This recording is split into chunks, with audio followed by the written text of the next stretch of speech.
This is Kathleen Griffin. Today is Monday, March 7th, 2022. The time is 6 p.m. This is an evening hearing session of the Board of Assessment Appeals in room number 2.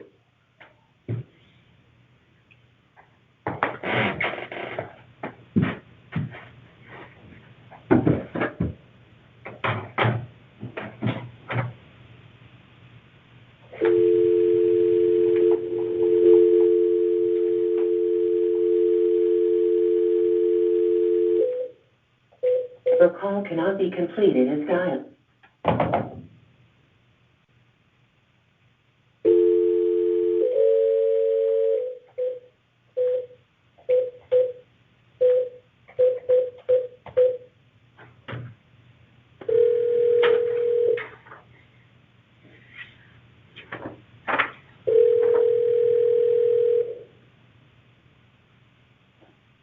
Hello?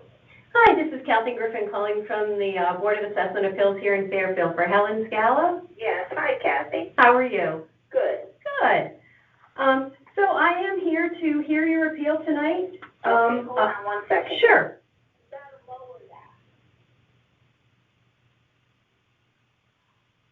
Okay. All right, Kathy. You there? Yep, I'm just going to read a few things into the record first, if you don't mind, just to make sure I have the right person and the right property and all of that. So, I'm Kathleen Griffin, as I said. I'm one of 7 members of the Board of Assessment Appeals. I'm going to hear your appeal tonight, and it's also being recorded. Okay, so I'm going to state a few things for the record. Please correct me if any of them are wrong. Your appeal number is 12. Your property address is 67 Ricosi Avenue. The owner of the property is Helene E. Scala. The town has the property valued at $457,000, and you're requesting a reduction to, and I don't have a value for you that you're requesting. So in order for your appeal to be correct, I actually need to know a value. Okay, what do you mean value? How much I want it reduced? Yeah, what you want it reduced to, the appraised value. So in other words, what you think it would have sold for had it been on the market on October 1st, 2020. Okay, I don't know. I would be guessing. Okay, I know this sounds silly, but we're all, this is all according to state statute. So according to the statute, you have to give us a number in order for your appeal to actually be valid. So if you just want it, you said, I know the town has it at $457,000, and you said you wanted it to be less than that. So if you can just give me a ballpark figure or a number that you think you want it to be at, and then the board will, at least review it based on that number. Okay, let's say $395,000. $395,000. Okay, wait, that's my. I'm a retired carpenter builder. Okay, go ahead, Ann. How much? I'd say the property is an old house. The rooms upstairs are only three-quarter rooms, and I only have 6-floor ceilings. It's only 900 square feet. It's a big lot. It's a 75 by 200, and the taxes were $64,000 or $6,400. And just answer the question. If I was going to sell it now. Okay, let me just finish. And I would say I went up $2,200 in 1 year. I think that's a little bit outrageous. It's a house. We have a hard time renting it. You have to get a girl and a kid to live in there. Nobody wants it because the ceilings are too low. I never have anyone else. We go up to $2,200 a year higher. That's all. You know what I'm saying? Okay, so if I was to sell it this past October, how much would I be asking for it? Right, actually October 2020, so like 15 months ago, not last year. Okay, 15 months ago, how much would I be asking for it? Yeah, that's I would be asking $500,000. You know why I would be asking that? Because I know that whoever's going to buy that house is going to rip it down and put up a 2-family house. Okay, but the town has your value at $457,000. So are you asking us to raise it? You don't want us to raise it? No. No. Okay, so what number should she put down, Ann? Where do you get $500,000 from? I don't know. Okay, let's just. All right. I'd say about $350,000, man. That's about all it's worth in the area. I know people in Fairfield. they have houses in better areas, and their taxes only went up $800 a year. Okay. And that little bungalow goes up to $2,200 a year. That's what disturbed us. You know what I'm trying to say? Yep, no, I hear ya. I just need a number for the record. You know what I'm saying? 350. Okay, let me just write that down.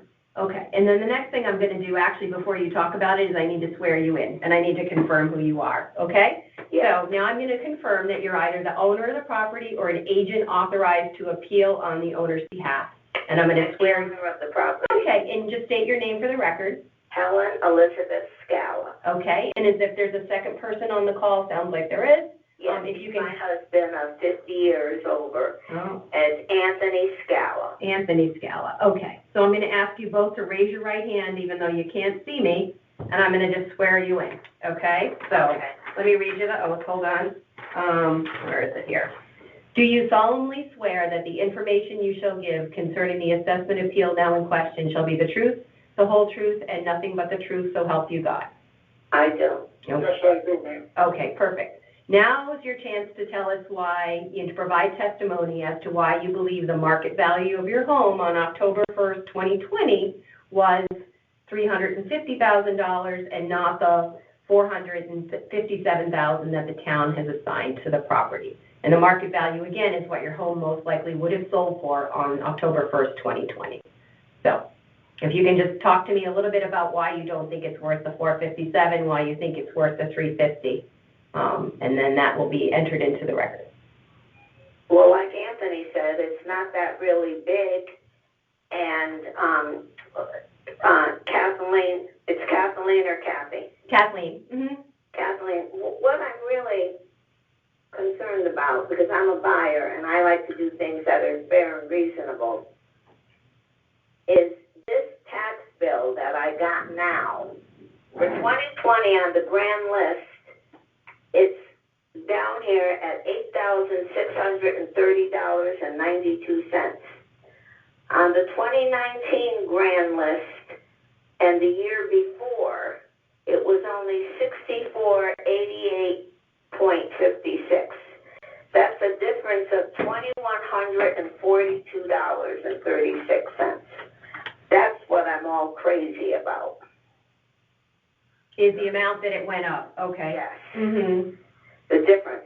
I could see something fair and reasonable. When I had the other receipts here from the other years, and it, maybe went up a couple of $100.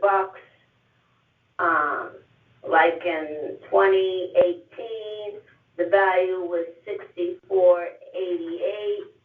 Then in 2017, it was only $63.84. It goes up a couple of $100, and I understand about that inflation and all that other good stuff.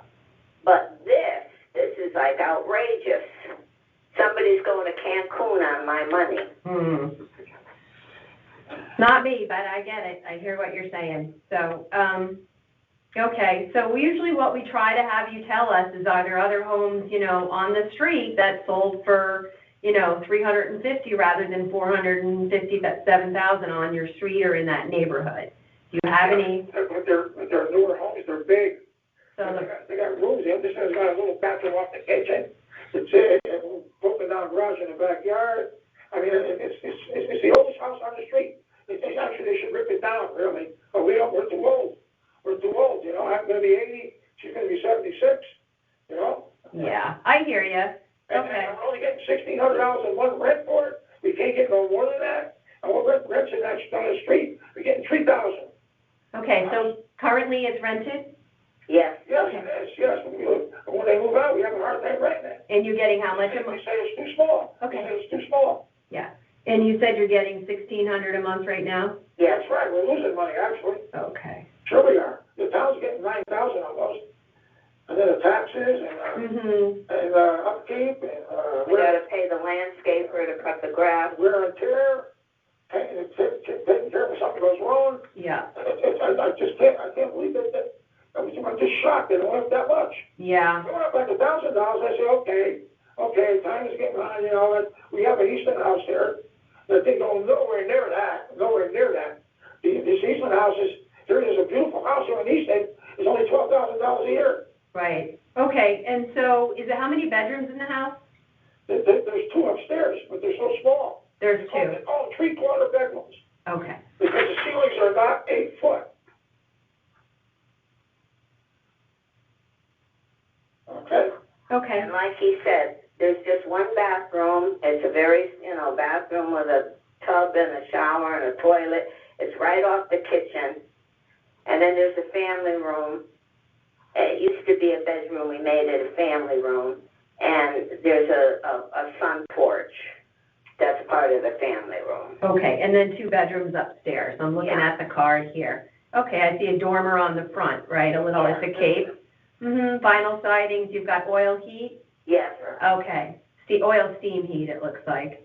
Okay, and the 1 bathroom's on the first floor, no bathrooms upstairs. Correct. Okay, do you have a garage or a shed or anything? It's basically a shed. There's a garage that's over how old, Anthony? Oh, it should be ripped down and said. Yeah, it's more of a garbage. Them days are Hungarian people in that area. They were, when they moved from the West End. This property is owned by her family in 1932. Wow. I was raised there. That's why I lived in. Because I have sentimental value, that I could still walk it, and I remember this tree being planted and that tree being planted. Yeah, I hear you. I think looking at your property here, it looks like most of the value's in your land, not in your house, right? And so how much, what do you have? Like a third of you got a little over a third of an acre. 38. So over a third. Yeah, 0.375 it looks like looking at your card here. So that's probably what, if somebody were to purchase it, right, they probably would buy it for that's exactly what the value of the land. I get these cards in my mail up here. We're interested in buying your property, and I just say, yeah, right. Yeah, okay. But are they making you an offer when they offer you that? Oh, I don't know what they're doing. I got hooked in for once, and they start asking all kinds of questions. And then I says, I don't need this. We don't have any children. So it's not like I want to make an investment and do the 2-family house. Who am I going to give it to? Because even right now, it's like, who are we going to leave our stuff to? Mm-hmm. I say the Polar Bear Club. Because I don't have any nieces and nephews that are responsible to take care of property. Yeah, I hear you. Looks like a cute house, though, on the front. I don't live too far from there, so I'll have to walk by on one of my times when I'm walking my dog. So, okay. All right, is there anything else you want to tell me? No, just that I would like that. I'll work with you, but you got to do something with that amount. That's just out of sight. Okay. All right, I'll present your case to the board. And I just wanted to tell you that, I'll give you kind of my follow-up summary here. So I'll be presenting your petition to a majority of the board for deliberation, consideration, and vote. And then you'll get notified by mail within 7 days of the decision. We'll make all our decisions in March. And it says if we say no, you can come back next year. But if we do grant you a reduction of any amount, then you can't come back until 4 years from now, the next time there's a revaluation. And certainly, if you don't sharpen their pencils. Yeah, so sales is what we tend to look at. So sales. So if you're told no this year, to start looking for some sales data that has to do within that area and what houses we're selling for in October 2020, because that tends to be what we're trying to figure out what it would have sold for, right? If it was on the market on October 1st, 2020. Well, again, it depends. There's a buyer for everything. Mm-hmm. Somebody, the person who's in there now. She just loves it. She just thinks it's so cute, Yeah, I hear you. But then you get somebody else, and they just turn their noses up. Mm-hmm. And the selling point is it's Fairfield, and if they have kids, they go to the Fairfield school system. Yeah. See, those are the pluses that get the house rented. Right. They give you some value on your property too. Yep, I hear you. Okay. So if you don't have any other questions for me, this concludes your hearing. And I was going to say you can leave, but you're not here in person. You're on the phone, so you can hang up the phone. Hey, and nice speaking with you both as well. Okay, you have a good night. Thank you. Thank you. All right. Bye-bye.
I'm not, that's the worst food in there, I have to try over the window, it's so hot, so I didn't have out.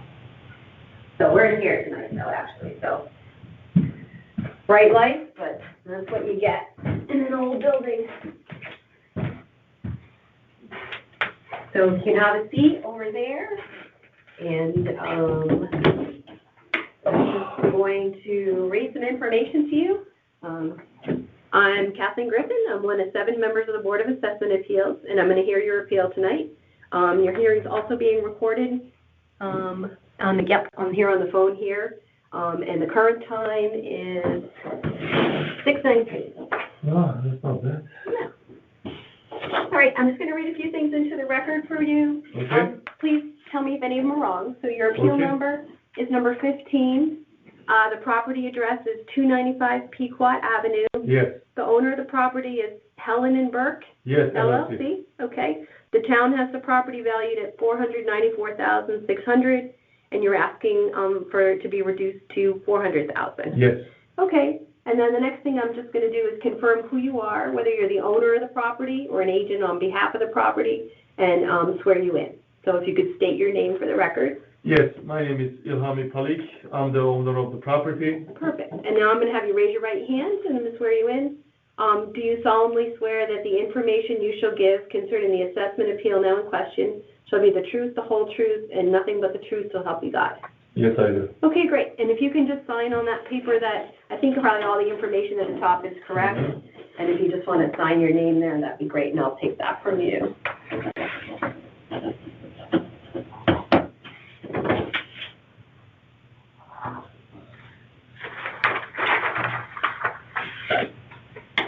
Okay. Great. There. Okay. And now is your opportunity. Let me see. Sorry, this is my first night back. I've been doing this for a couple of years, but now's your opportunity. But my first night back, I'm a little rusty from last year. It's your opportunity to provide testimony as to why you believe the market value of your home or of your property on October 1st, 2020 was the amount you're requesting and not the value assigned by the town. Market value is what your property would most likely have sold for on that date. So it's your opportunity to Yeah, talk. it's next door, 291 Pequot Avenue. It's the same condo unit. So last year they appealed, and they assessed to 400, bring down the 400. And last year I missed the dates. I couldn't make it because I totally Okay. miscalculated the date. And when I come in, they said it's already too late. You cannot file. We gotta wait next year. Okay. Which is what I did. I waited whole year, and I ended up paying extra taxes on top of it. Right. Okay. And what makes you? Is it a rental property or No, is it? I have a pizza shop there. You have a pizza. Oh, is that Sammy's? Sammy's, yes. Okay. You have such good pizza. Oh Thank my you, gosh. yeah.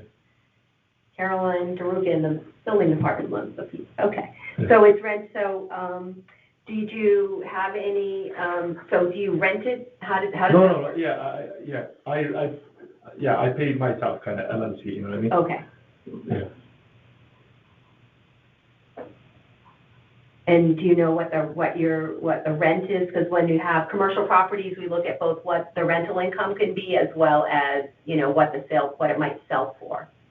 So. Yeah, there's no, it's just between us, I think last time was the 2,500, 2,500 is how you put it on your books? Okay. Yeah. Because you probably do income and expense reports for the town, right, Yeah. every year? Okay. So that's what so the rent is 2,500 a month? Okay.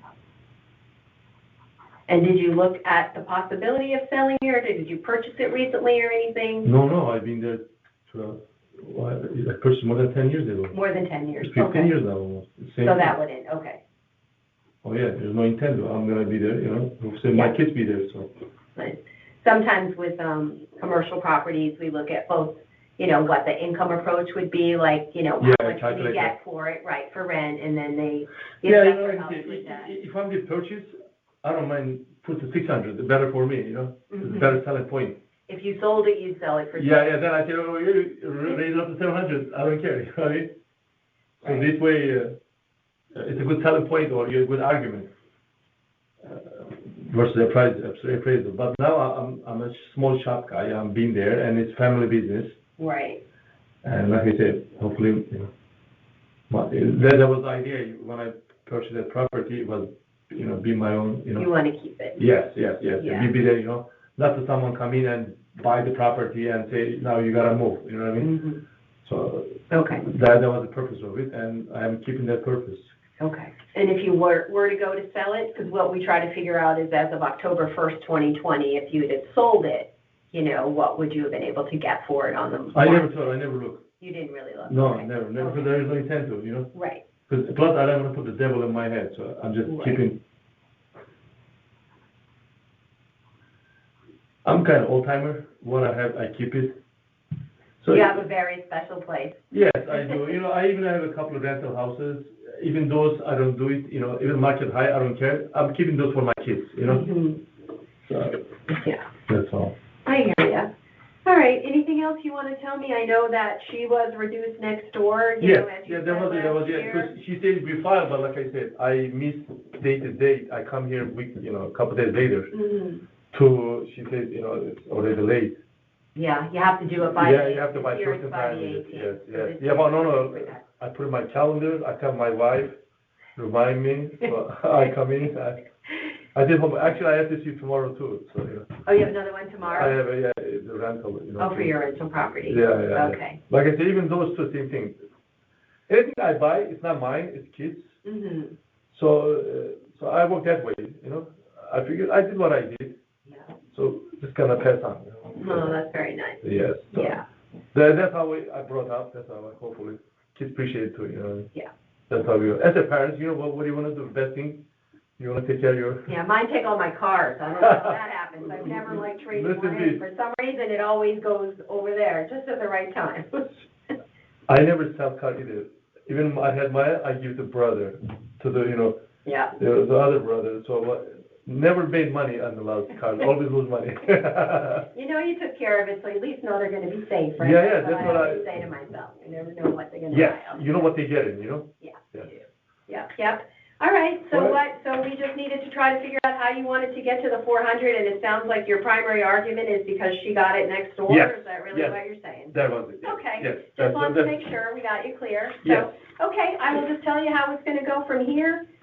We will meet, I'm going to present your case to an entire board. There's 7 of us. Mm-hmm. So we will all make a decision as a board, and you'll get notified within 7 days of the decision. It'll be within the month of March. And if you get denied, you can come back next year. Yes. If you're granted, you can't come back for 4 years. And if you want to appeal in court, you have the opportunity to do so. No, I'm not going to go that far, but I'm just saying, Okay. So Yeah, I hear you. All right, well, very nice to meet It's a you. limit. Thank you. We'll Thank you. continue to enjoy your pizza. Thank you. I'll see you tomorrow night. All right, good night.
I'm in this room with a sweet chair, so this week is water.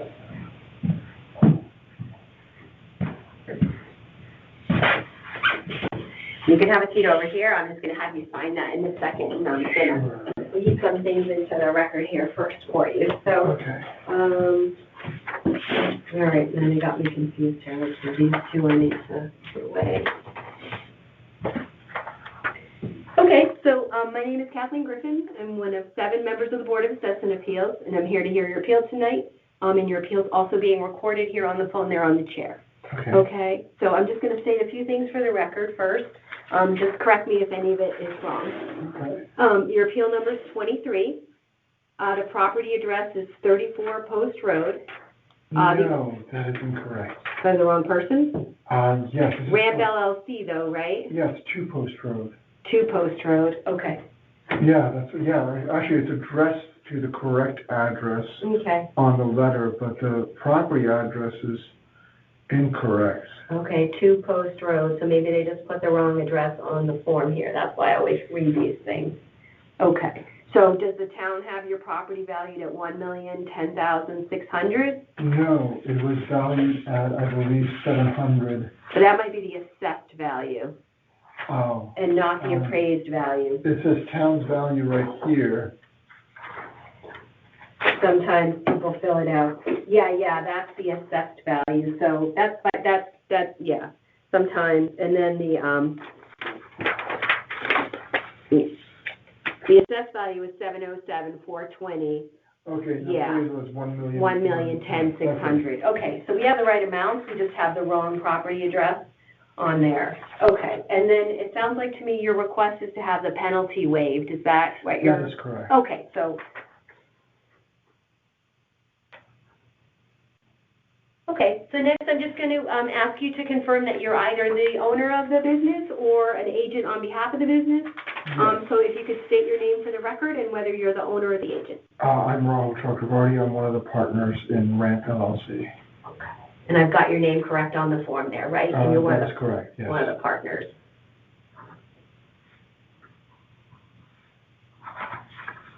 Okay, so if you can raise your right hand and I'll swear you in. Do you solemnly swear that the information you shall give concerning the assessment appeal now in question shall be the truth, the whole truth, and nothing but the truth, so help you God? Yes, I do. Okay, great. And so now's your opportunity to provide your testimony, as to why you would like the penalty to be waived. So you're really not contesting the market. Most people are contesting the market value of their property, or the press assessment, but I think you're doing that part. So you can just state your case for us, and if there's anything I can help you with, feel free to ask me some questions. So Ramp LLC is a company that me and my business partner own and operate. It is the entity under which we own the office building we work in, and our firm functions out of this building. I believe the information was being sent to, I don't know if it was being sent to 2 Post Road or 264, sorry, the road in Trumbull. It was whether it was my business partner's residential address or to our business address, but we did not get the first notice on time. Actually, we did not get the first notice, and we got the second notice after the expiration date, and as soon as we got it, we put together whatever information was requested, and it was hand-delivered to this office. Okay, so you didn't get the first notice, and the second came late. Yes, and we've had problems with the mail ever since the COVID situation has started. We actually now almost exclusively use FedEx for all our firm's mailings because the mail has become relatively unreliable. Okay. Well, let's make sure we do have the correct. So I'm looking at this. I just want to make sure we have. Most of it seems correct. You filled in 2 Post Road property location. Yes. The field card that's attached to this shows, actually it's backwards here. It shows the location is 34 Post Road and the owner as 2 Post Road, and that's really not true. No, we only own one building. Yeah, the location is where is 34 Post Road? Is that a different building? I don't know. Okay. We are the first building across the bridge from Yeah. Ash Creek. There used to be a Real estate agent. computer repair place in there. I used to take my laser printer in there, right? Was there? No, I think that's further down. That's across from the restaurant that used to be, or no, that used to be diagonally across the street. So, do you know where Mr. Crab is? Just Okay. beyond Mr. Crab on the right. It's Yeah, like an office so if building. you're going from Bridgeport into Fairfield, On the right. you go over the bridge and where this white building On the right. on the right. Kind of a pretty building set with a, yeah. Yeah, It's newer. it almost looks like a large, oversized house, because it's not like an office building. It does have big windows and stuff, but it's Right. not. Yeah, it's really it's pretty. got, Yeah, I think maybe rockwork. years ago, there used to be a computer Oh, repair okay, yeah, I didn't know place that. in the basement. We bought it from a real estate agent who actually had his office in there. And I guess he'd been sitting there for a while. That was his Got retirement it. fund. Okay, so let's make sure we get this right. So the location is not 34 Post Road. The Yes. location is 2 Post Road. Okay, and the mailing address should be, the owner of the record is not 2 Post Road. It's supposed to be Ramp LLC is the owner? That's correct, yes. Okay. And the mailing address should be 2 Post Road or? That is something? correct. Okay, so the mailing address is correct, but the name of the business, the owner is not right. Okay. Yes, the picture on this thing is correct. Is correct. Yes. Okay. They only have 2 of the pages in the file, I can't call the rest of it up, maybe because they didn't get added in. Okay, but the picture is correct. Okay. Of course, there's a separate person who takes the picture. Okay. All right, so the way that it works is that, the income and, so are you telling me you have since filed your income and expense report? Is that accurate? I believe so. So Okay. I was told by my business partner to come here and explain what he explained to me, which is, it seems that there was a property assessment, that we had to file something, and that we did not get the notification telling us it was necessary to file something until after the due date. As soon as we got it, we literally had one of our managers come down and give all the necessary paperwork the day after we got it. Okay, because Paula, the woman who was checking in downstairs, she handles a lot of the commercials, and she doesn't recall that your income and expense is on file. So let's just double check that it actually got, that the income and expense report is here, right after all is said and done. Let's make sure it's there. So the other part is that the board can't even if you didn't get notice, state statute says you're still required to file this paperwork. So, the town isn't required to send you the notices. We do as a courtesy, and we try to follow up with people as much as possible. The assessor's office will do that. But according to the statute, if you have a business, you have to do it whether or not you get the paperwork. And so that's why you got the penalty. And we as a board we don't have the authority to waive the penalty. Like, we can't. Statutes don't allow us to. But your penalty isn't $70,000. I don't know if you know what the penalty is, but it's not. No. So that's why my partner was very upset. He's like, $70,000 penalty is a lot. That's a huge amount of money. Yeah. No. So the way it works, do you have your statement, this income, and do you have this real estate penalty notice? Let me see. The one that has the $70,000 on it? And if you don't, I can. Yeah, I do not.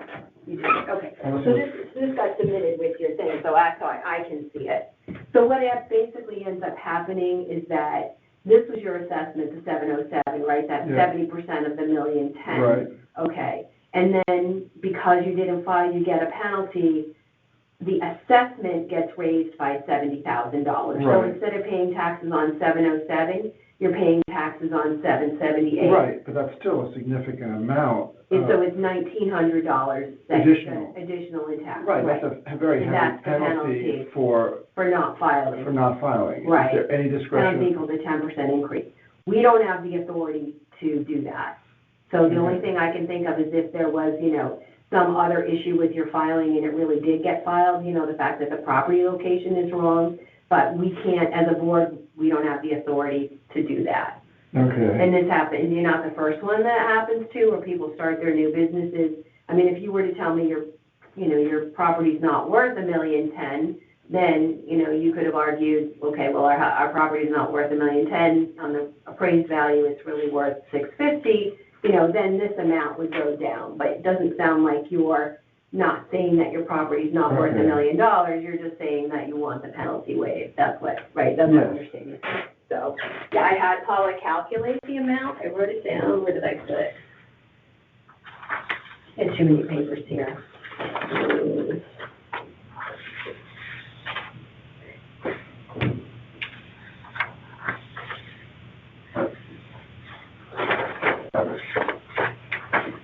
I think she said it's around $1,900. I write it down. And is that from henceforth going forward now? Nope, that's just this year because you didn't file on time. No, $1,908.62. So then the mill rate's like 27, right? So that's why it would be $2,700 on $100,000. So that's next why. year the assessment is done. It will be based on the 700, right? That Okay. 70 will be gone. So it's a one-time penalty. Yeah. Okay, that will at least make it, I think, digestible. Yeah, and it's not a $70,000 penalty, which some people. No, we didn't think it was 70,000, but even then, the 10%. Yeah, I asked her to double check her calculator. I said, really, is it $1,900? And yeah, because your property because it's valued so high. Now, if it turns out from your income and expense reports that was not an accurate amount, then that's different. But I think I'm not in. Yeah, the income and expense report is on file. That still doesn't change anything because it might have been filed late or it was considered to be filed late.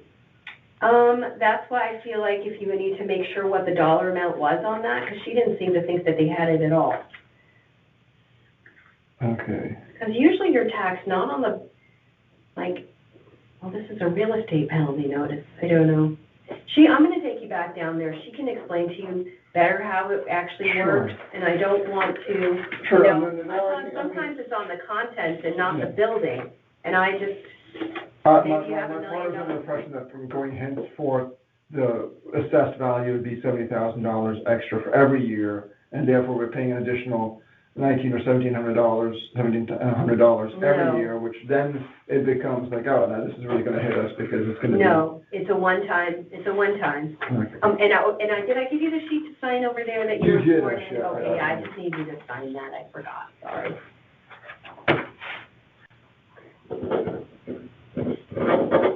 And do I write my name underneath it? You can if you want to, or if it's correct on the top, you can just circle it. It's spelled right. And just make sure if there's anything else on the top there that's wrong. I think the name of the business maybe? Yeah, property address. Let's get that corrected, and that's the minutes over there, so they fix that. And is it PID? That's all. That's the property ID. That's the internal part. Yep. Is the property ID number correct? I don't know. That's something to have Paula check all of your accounts, probably, because that's an internal number, so that's like your, let's see. Okay. So there's really no discretion here. You're sort of bound by the rules to. Yeah. The state statutes pretty much guide most of what we can do. It's, in terms of penalties, if it was the value of your real estate, that's a different story. But in terms of waiving penalties, we don't have the authority to do that. Okay. So, like I said, I would check and make sure that the amount that is on your income and expense report is really what's correct on here. Because at first glance, she thought maybe she didn't even get it. And that's why I want to make sure that, that the $1.1 million is correct for you too, so. So we have an assessment of $1,001,001? Your appraised value on the building is $1,010,600. $1,010,000. Yeah, let's see if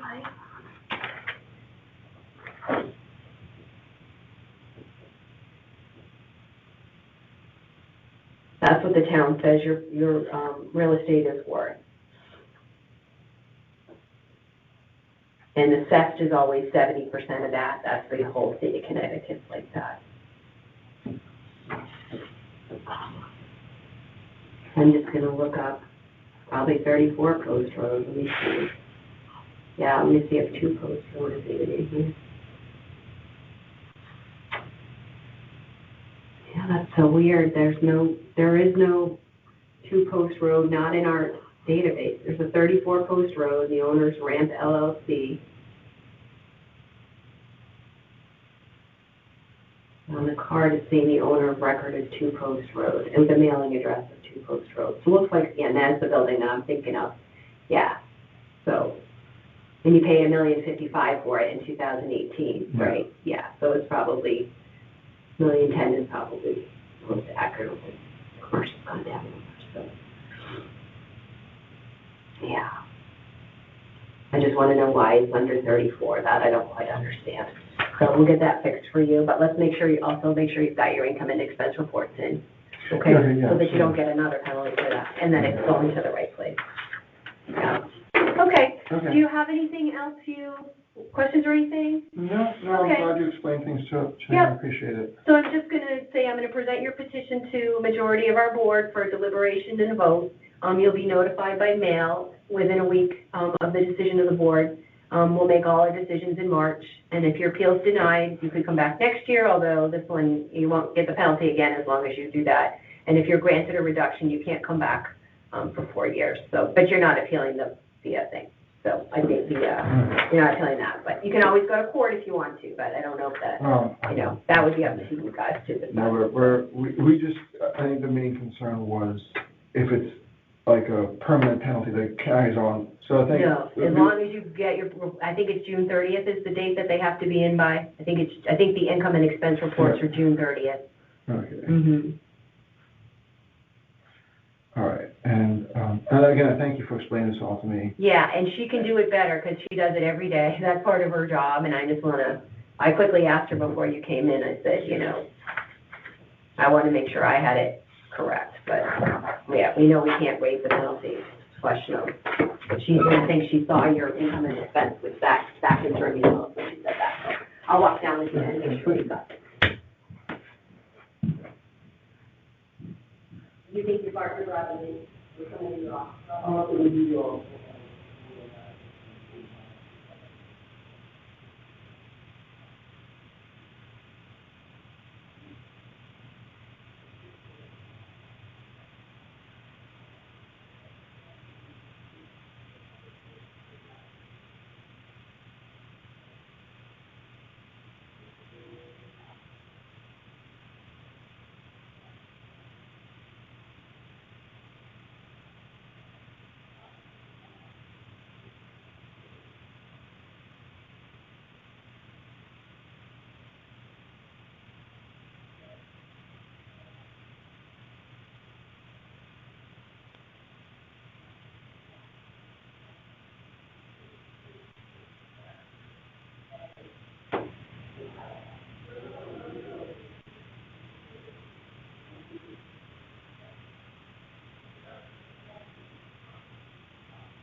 You can have a seat right there. Okay, terrific.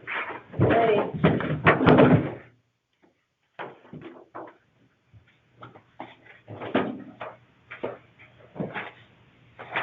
Good evening.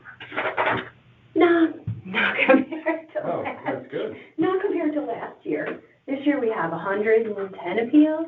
Okay. Last year we had 650. Oh, wow. I know. So last year it was like a factory, and I heard maybe close to 100 last year. Wow. So when they told me this year you have like 15, I was like, Oh, yeah. I can handle 15.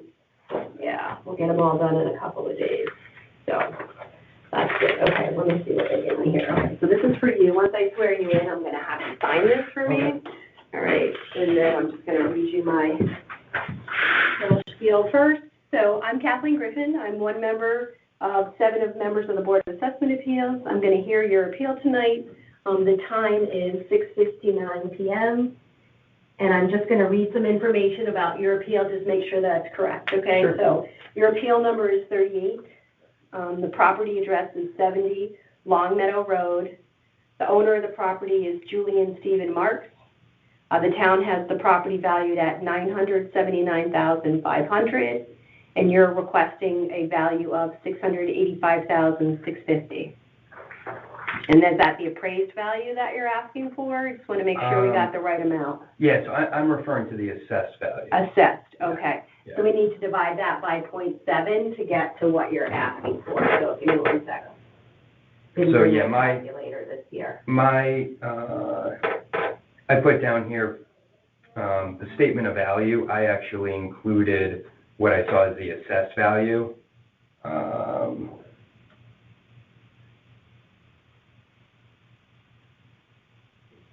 Well, actually, you know what? I have these two numbers inverted.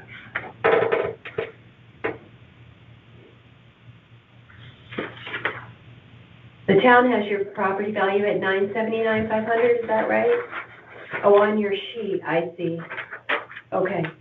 Yeah, sorry. It's, Okay, you know what, let me finish swearing you in Yeah, of first, course. and then we'll correct the amounts, okay? All right, thank you. I'm just gonna confirm that you're either the owner or an agent on behalf of the owner.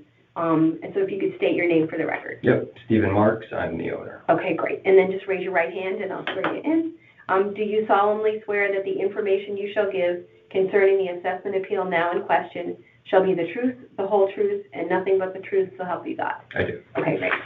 Get that part out of the way. Okay, and then if you could just sign that, yeah, that you were here.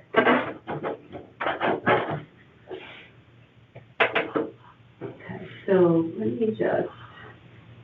Do you want me to put the 7th on here as well? I guess Yeah, there's that'd be yours. great, yeah. Okay. 70 Long Meadow. Let me just check the field card online. We get our amount straight. Yeah, you know what? The requested value that shows here on this assessment number, the 685,650, Mhm. I had inadvertently, where it says appellant's opinion for fair market value, I had included that's the town's assessed value, the 685,650, and then my calculation came in at where I put the town's value. So this number here, requested value, 685,650, that should actually be 624,751. Okay, so I'm going to correct that on the cover, 624,751. And the town's value is 685,650. Okay, and that is their assessed value. Correct, Okay. right. And so is your number an assessed amount? My number is an assessed value. Okay. Yes. So let me just figure out what that is in appraised, because we tend to talk most of this in sales, comparing them to sales, so it's mostly easy to do it that way. So what did you say? You said 624,751? Yeah, because for the purposes of my analysis, I used all my comps as of the assessed value. Okay, so I'm just going to get it right on the paperwork, and then we can talk about it Sure. the other way. Okay, so.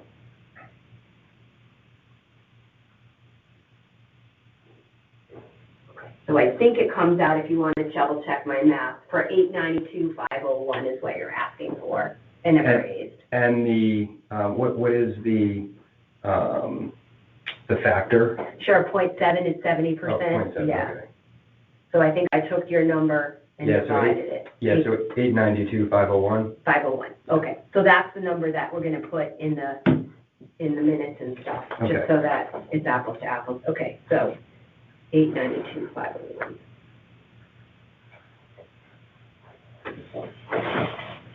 Sorry for the confusion. No, everybody does it, even, it's fine.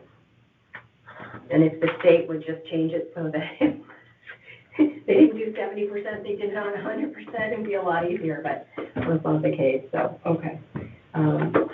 Okay, so now this is your opportunity to tell me, and I will relay your message to the board as to why you think, and I tell you we're being recorded, so I just wanted to make sure you know that there. Yeah, all the hearings are recorded.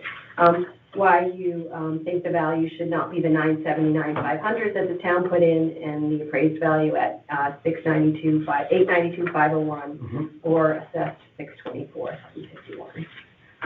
Yes, so I've done a cross-comparison analysis for ensuring that, I've standardized all of the comparisons to ensure that there's a proper reconciliation of terms. And, when I reviewed 4 similar properties, adjacent to mine, very similar comp structures and build-outs, in fact, every one of the proprities, referenced in my table. Do you have that table that we could walk I through? probably do. Let me see. I've got your fuel card. How about, is this the table you're talking about? Yeah, that's the one. Okay. So, my direct next door neighbor, 120 Long Meadow, 230 Long Meadow, which is just down the street, 330, 11 o'clock, which is down the street, and, The other one says 330 as well, and I just was wondering, it's probably a different. Yeah, it's 150, it's supposed to be 150 Erin Hill. 150 Erin Hill. Maybe I just, 150 Erin Hill. Okay. Let me note that I need to. That fourth Fourth page. one is 150 Erin Hill.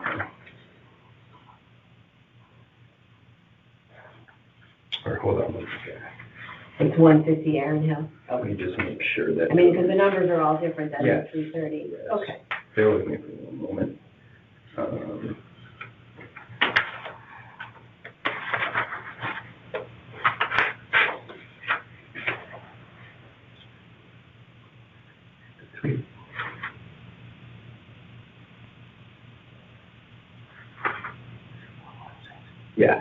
Yeah, that's the one. Okay. Okay, so when I look at, standardization to bring in all the comps, my house, the square footage is 3,827 square feet on 2.02 acres. Each one of these properties is slightly larger than my house, and you can see the last line item there, comp versus base, delta changes as a square foot. Okay. So you see, 325 square feet increase on 120 Long Meadow, 499 square feet increase in comparison to 230, 656 square feet in comparison to 330, and then on the 150 Erin Hill property at 675 square feet larger. And in every instance, my house prices at a premium in assessed value to these larger properties that are all very similar construction. They're all colonials, and you'll notice that each one of these properties also has a enhanced component to their square footage, where they have either a 3/4 story build out, they've got a half story finish, they've got an attic or expansion or finished section of their of their property, and in each one of those instances, you have these enhanced build outs that are create additional living space that our property doesn't have, but yet for some reason my assessed value is at a significant premium to all of these properties. And then when I take a weight, just a straight algorithmic average across all of the comps, I come up with a 624,064 like-for-like comparison analysis for my assessed value. And then when I take a weighted average based upon, those, the weights of square footage, across the total sample size, the weighted average square foot and the weighted average price per square foot, it's a slight premium to just the simple average. So it's 624,751, which is the number that I went with. And, they're all very similar. We have wetlands on our property. I know 230 does have wetlands that also impedes that, that valuation metric, but you'll see, that's kind of an outlier because it's a 14.2% premium in comparison my assessed values relative to the 230 Long Meadow on a per square footage basis. So the others are kind of standardized around 7 to 9.5%. Okay. But that the materiality there is fairly significant, and it just some of these properties, they've got build outs over garages. When I was looking at the 330 11 o'clock comparison analysis, I mean, they have tennis courts and an in-ground pool. We don't have either of those. And at the same time, on a price per square foot basis, I'm significantly more expensive.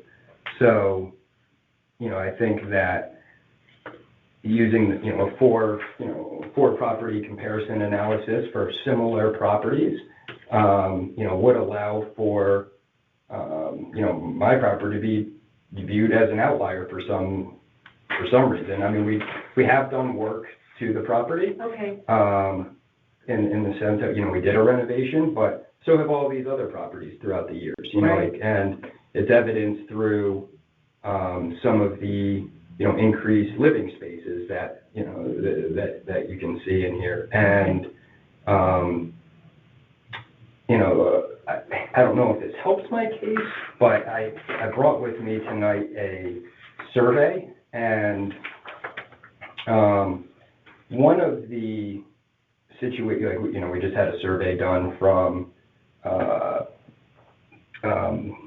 who did the survey? It's usually, I think it's Huntington Group. When we did our most recent work to the house, Mm-hmm. For the CO, we needed to have this, survey.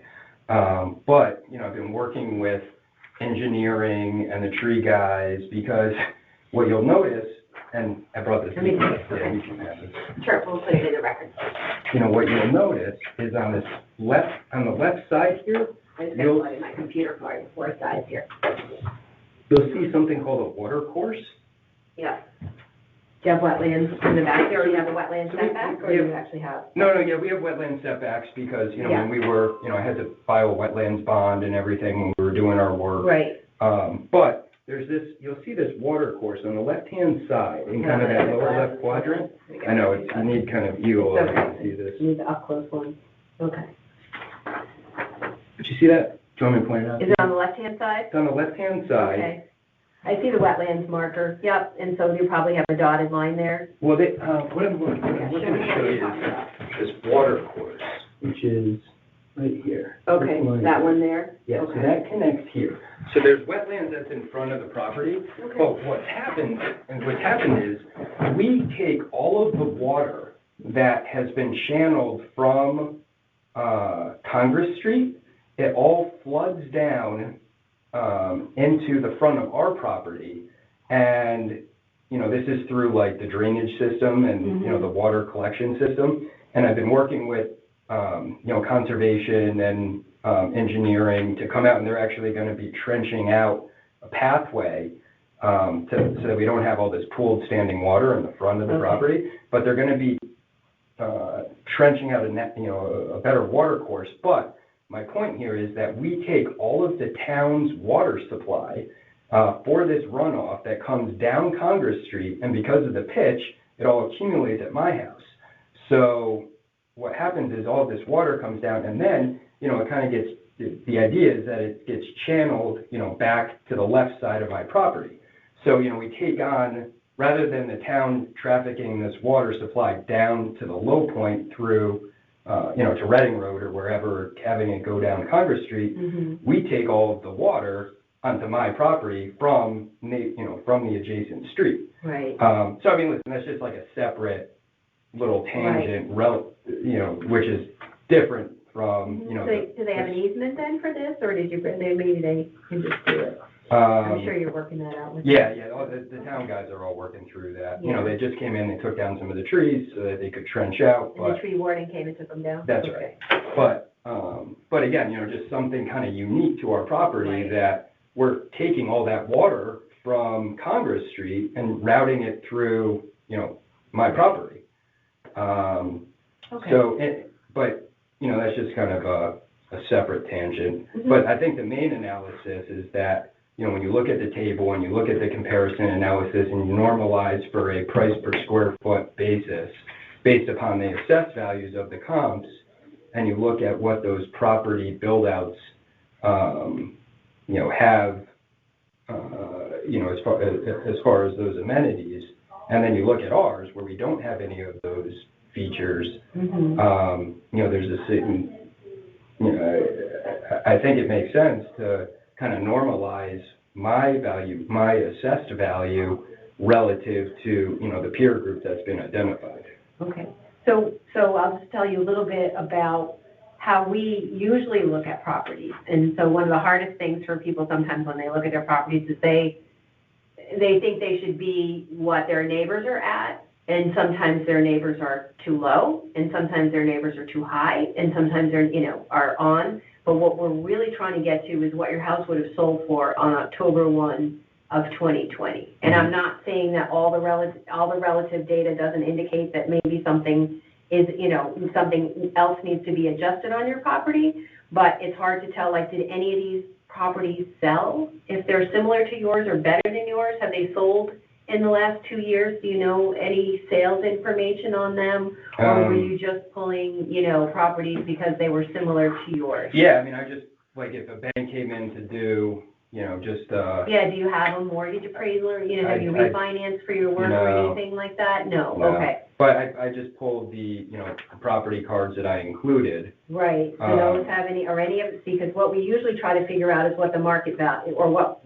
we're trying to get to is the market value. Like, did the town get the market value right for your property? So this, Not did they get all your neighbors right, if that makes sense. I don't know if I explained that right. So if any of these had sold, then you could say to me, look, my house, the town has my house valued at $979. The neighbor sold for $920, and he has a nicer house than me. Yeah. Then I would be able to say, okay, actually, your house, obviously isn't going to sell for the $980 because his sold for $920, and he's got, more stuff. He's got a pool. He's got a tennis court. Right. So then you could argue that your house might be worth $9 if it had been on the market on October 1st, 2020. All right, fair. That's a fair point. And there was that's what we try to get with everybody. So, Sure. All right, bear with me for one moment because there was a house on Long Meadow, 2 houses over from us that just sold. That's bigger than our house. Okay, so that's the kind of data. Like, I'm looking at one sold in 17. That's a little old. For $1.2 million. 330 to 11 o'clock sold for $1.2 million in 2017. Let's see. So that's not really helping your case, right? But it's also how the town. I see that point, but also, when you look at how the town is determining, like, the appraised value for, that 3:30, 11 o'clock. Right, and I'm not saying that the town has them right. We're just trying to figure out, are you right? So I'm looking at 230 Long Meadow here, right? It's appraised, the town has it appraised at $969. And we always, for the next 5 years, we're always going to look at sales around October 1st, 2020, because that's how we do it every 5 years. We then go to the next 5. Mm-hmm. So it looks like 230 Long Meadow. Is that one on your list? Yeah. Yes. That sold for $1,351,000 on September of 2021. So that's like a year after October 1st of 2020. So if that had sold for $920, then I would say, you have a case based on that one if you think that's similar and nicer to you. But it sold for $1.3 million. Yeah, so that's a much bigger. It is bigger. Okay, so then maybe that's not a good one. Yeah. And you guys bought yours in 13, so you paid $1,095,000 for it in 13, but we know the market went down some. In Greenfield Hills, kind of gone up and down a little bit. So that's really what we're, and we don't. The way that the land, it's a little complicated, but the way that the model does it, it's not average square footage, it's on a curve. So if your house is a little bit bigger, it's not, it's not a straight relationship between square footage or lot size. So that's where it gets a little confusing, so.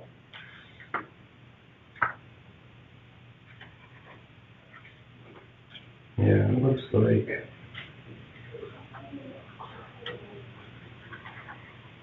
There was a house, it looks like 200 Long Meadow Road, Let me see if I can see what that sold for. I've got them all here. It's in the...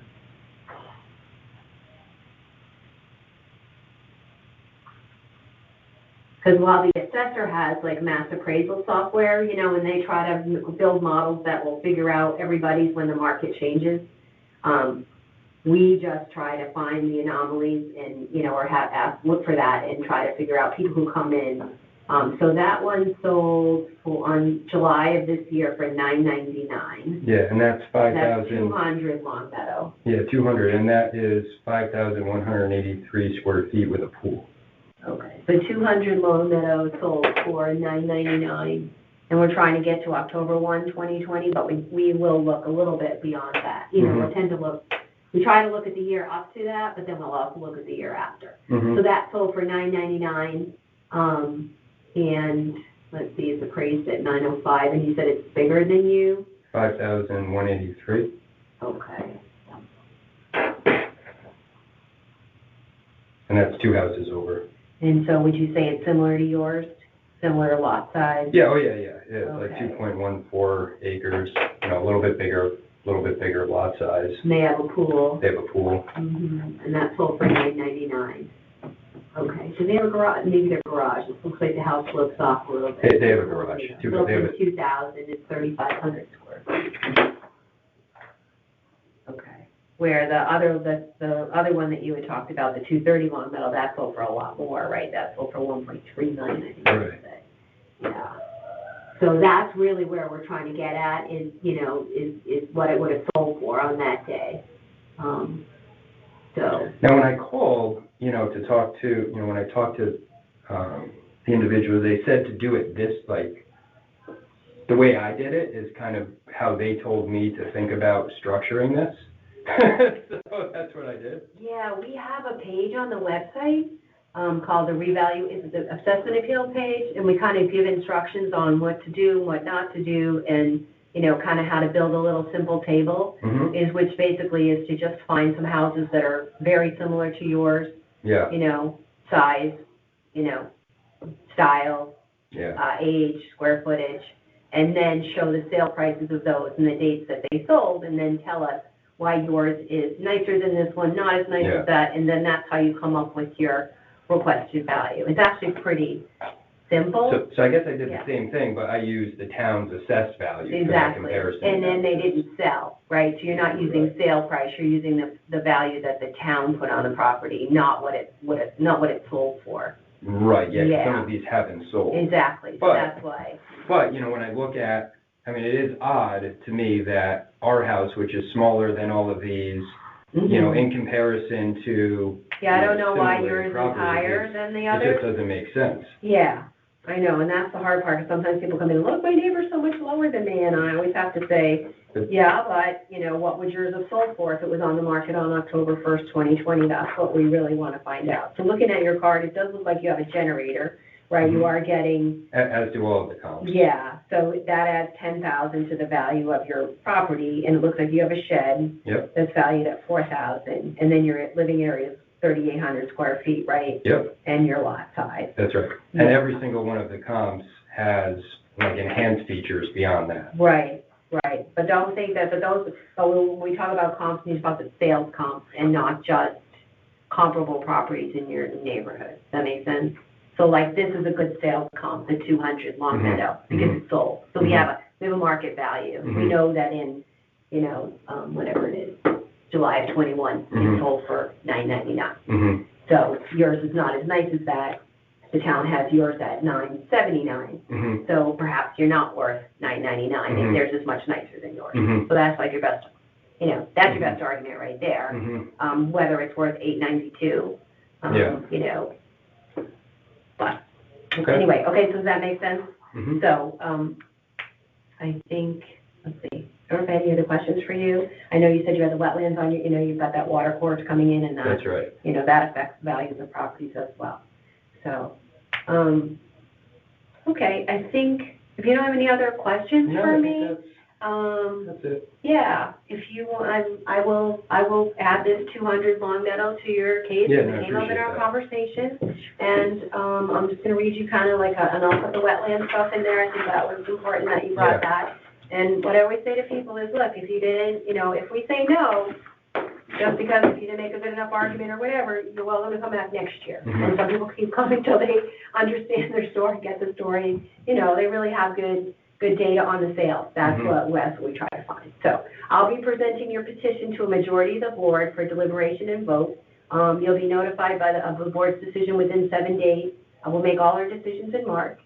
And then, like I said, if you get denied, you can come back next year. If we do grant you a reduction, then you can't appeal again until the next reval, which would be in another 4 years. And if you don't like our decision, then you can take the next step, which is to take the town to court, and instructions on how to do so will be in your decision letter. Okay. But, Yeah. it's good. No, I appreciate that. And, bear in mind, there is, significant wetlands, kind of on our property that, could also impact, some of the valuation targets.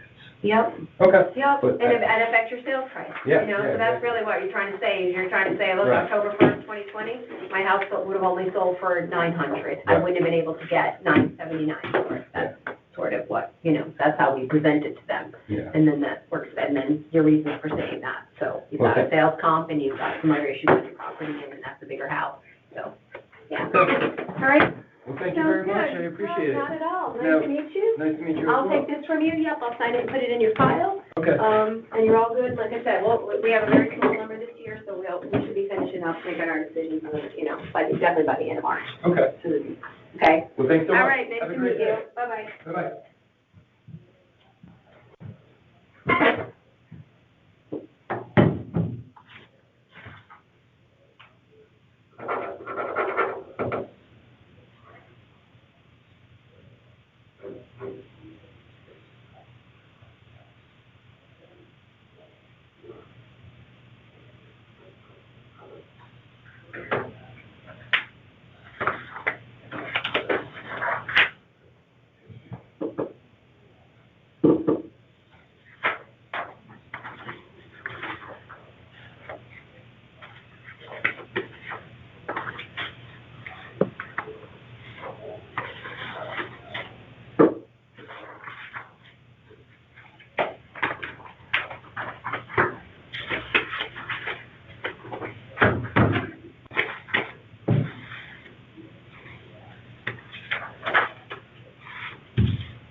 You're 723 if you were coming down. No, I was just coming to tell you to send it up. Okay.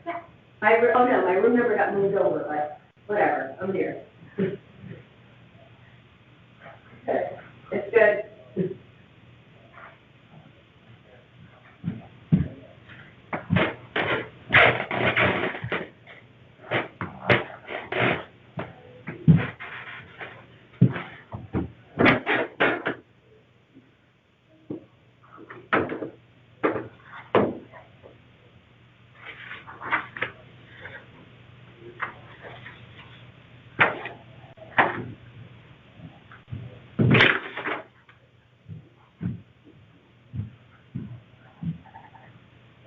Hello. Hi, come on in. You're in here. I am in here. You're behind there, I don't have to wear a mask, right? You don't have to unless you want to. Yeah. Oh, okay, well, I'm probably, okay. You're good. Yeah, you're good. It's not crowded in here. No, and we still have our glass up and, Yeah. Right, Yeah, you're protected. I mean, I'm protected. Yeah. It works. Well, how do you, it's okay with you if I don't wear it, or would you rather? Totally fine. Nope, I'm good. Okay. Yeah. Here we are. So, yep, I'm just gonna read some stuff. We are recording your hearing, so I'm just gonna read some stuff into the record for you, so. Okay. I'm Kathleen Griffin. I'm one of 7 members of the Board of Assessment Appeals, and I'm going to hear your appeal today. It's being recorded here on the fancy phone, and the current time is, 7:28. I'm just going to write that down here. And then I'm just going to read some information about your property and just make sure that we have everything right. So your appeal number is 111. The property address is 700 Uncle Road. The owner of the property is Marianne Rosito. The town's value on the property is $1,605,100, and you're asking for an amount of $1,450,000. Is that good? Okay. All right. Okay. And then the next thing I'm going to do is ask you to confirm whether you're the owner of the property or an agent authorized on behalf of the owners, and to state your name. I am the owner, and I am Marianne Rosito. Okay. So I'm going to ask you to raise your right hand, and I'm going to swear you in. Do you solemnly swear that the information you shall give concerning the assessment appeal now in question shall be the truth, the whole truth, and nothing but the truth, so help you God? I do. Okay. Great. So now is your opportunity to provide your testimony as to why you believe the market value of your property on October 1st, 2020 was the $1,450,000 and not the value that the town has assigned to it. So, and market value is what it would have sold for if it was on the market on October 1st, 2020. Okay. Yeah. Well, that was an initial stab, and I'm not an assessor, so I have brought a few more thoughts to the table. Okay.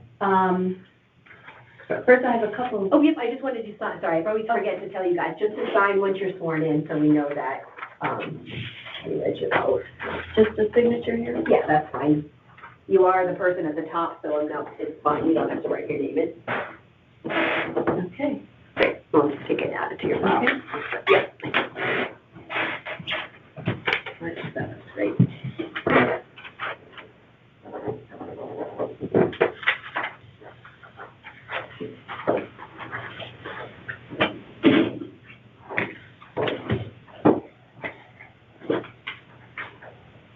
Okay, and I did read a little bit of what you said. I also am familiar with your property because I used to live at 401 Brookbend Road, so I know Okay. exactly where you are. I probably met you at one of the neighborhood great. functions, yeah, or something, So so. you're familiar, that's good. I am, yep. All right, well, I have 3 more pieces of paper that I'd like to submit, Okay. and I'll give them to you. I have a paper clip. No, I'm good. I came prepared because I know that this happens. Well, there's your paper clip. Oh, it's already on there. Okay, perfect. Okay, so. All right, well, the first piece of paper just simply, it shows the progression of the assessed value.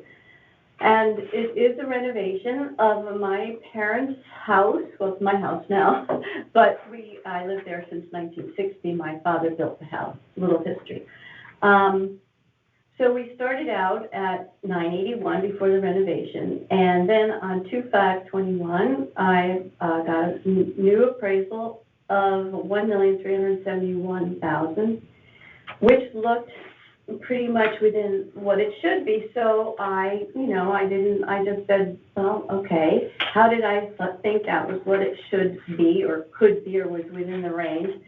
I took out my map of Winton Park, which you may have seen having lived there. I probably. And you do know that this is it says 2016. So the numbers that I've referenced are all the same, but the names may not be. So Right.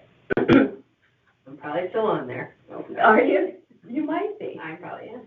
So what I did initially was to get my map out and yellow the ones that I thought might be comparable in terms of size and quality and desirability, market desirability. And I looked at those, which you can see I have a little list here. And mine is on the top. That's the new appraisal. But the appraisal of 1371 kind of looked like where it should be. So I thought, well, I wouldn't have an appeal. Now, this was my ignorance, thinking that this was my new appraised value. So I was kind of shocked to get a new one on 2/4/22, which was significantly higher. And when did you get your CO? So often it's when you get your CO that they do the final adjustments. Not always, but Well, that I'm could be beginning the to reason. understand that, but Okay. at 2/5/21, it was significantly finished, and I just figured they had measured it and looked at it, and they were settled. Okay. The actual CO was, I don't even know the date, you know, the Okay. builder We is, can figure that out, it's in the Yeah. building thing, so that's okay. I'm just wondering why it bumped, but that's probably the reason, is, I know, when I did some work on my new house, that's, I just got my statement this year and it went back up, because I finally got my CO. But it took me, a year to finish up what I need, I had a few things on the punch list, so when I finished it, it triggered something in the assessor's well, office. it wasn't that, I mean, we didn't dawdle on the CO. because, Okay, then maybe it was complete, yeah, it says 100% complete on the field card here. I'm looking at the RNS, never mind, look at the wrong property. But anyway, okay, so the number is what they've given you, so we need to figure out whether that's right. That's when I thought, okay, I'll appeal. So that's a little history of why I'm appealing now. Okay. Because upon looking at that map again and those appraised values, it seemed like I was out of sync. I was much higher. And I felt that there was no way the market value of my home would be higher than some of these others. And there were reasons for it. First of all, we're all in a very sort of a homogeneous neighborhood. And all of these homes are very well kept, and they are, that some of them, many of them have been recently significantly renovated as well. And I'm looking at my home, which, if you look at where it is, will you see my little map you got there? Yeah. You know where it is I know, anyway. right where you are. Well, this is not one of the most ideal. No, you're on the corner of Barlow and Uncla. 3 corners, I know. okay? We have Yeah, you've got the wetlands. wetlands, you got the drains in your backyard. We got all kinds of stuff there, and 50 foot from each side, plus we have new stop signs, we have new lights. Now, I'm talking about historically, when we moved here, my dad bought it and built the original house. It was one very small, well, smallish middle school, all right? It was called Middle Plain Middle School. This transformation of that property right now is ridiculous. It was almost like, I just didn't know what to do. I knew I wanted to come downtown and be kind of in the property. I liked the house. I was trying to renovate it in a similar way,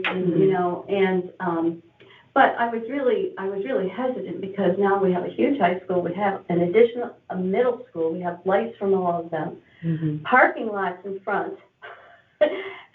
many street lights, and, the parking lots themselves have a sea of lights in them, Yeah, well, I was on the corner too, so I know. You know. I was on the corner of Brookbend and Uncla. Right, Yeah. so looking at this, I'm thinking, And your wow. corner's much busier than where I was. I was at the start of the drop loop. I think that makes the appeal of my property much less. And Yeah, so like, for example, if you were to put it on the market a year, so what we're really trying to figure out is Yeah. what would it have sold for on October 1st, 2020? So if you were to have sold it a year, 15 months ago, finished, what would you have listed it for? Well, I look at the market value right now, because I didn't, in that neighborhood, there were no houses No sales, there's very that had few been sales. sold, Mhm. okay? So I have to go with what the assessor says is the market value, which is the appraised value. And that's the comparison, and I think that, the comparison is a comparison, and that's what it is. So that's what I use. Okay, because I think, Well, you can't go there because nobody knows. Yeah, the hard part is that some, as I tell people, some properties in this town are way under. Some properties are appraised way over, Right. and some are on the money. Right. And what our job is to try to get yours where it would have been on October 1st, 2020, because all your neighbors may be really low, and you don't want to, I'm not going to give my opinion on the record. But that's what the town said they're worth, but that's not what the market said they're worth. So if we try to figure out, like, what the market, if you had put it on the market on October 1st, 2020. Well, I don't think I would know what that would be. Yeah. I just wouldn't know. Or else you look at like properties on Hulls Highway or other new construction. So did you take it all the way down? Did you take the whole frame down, or did you leave some of the frame? No, that's what I was trying to show here. So what parts are old? The basement? Yeah, okay. Okay. Because they marked you. You know the map, you know where it is. And they marked you as 2020. This was the house. This little thing I showed here, the dark shadowed parts were the original house. This and the new outline is the new. Yeah, you house. went on top of the old foundation, right? And we went on top of the old But foundation. did you keep the rafters, or you took the rafters all down? Kept the rafters. Okay. So the frame stayed. You didn't frame level stayed. it down to the. Okay. So what I just so we go further is that it was supposed to be a renovation, and so I'm looking at this, and I looked at the field cards, and one of the first things I saw was that they had said my house was built in 2020, and I'm looking at all the other houses, and they all have their original build date. I'm going, they've erased the history on my house, and my father was not like that. But there is, again, in their office, they have rules, so it depends how far down, I don't know what that is. I'm not an assessor either. Right, and at what rate do they take it down to 2020, Well, but that's how they do their data, but what we're trying to get to is the value, So and that's the hard part, right?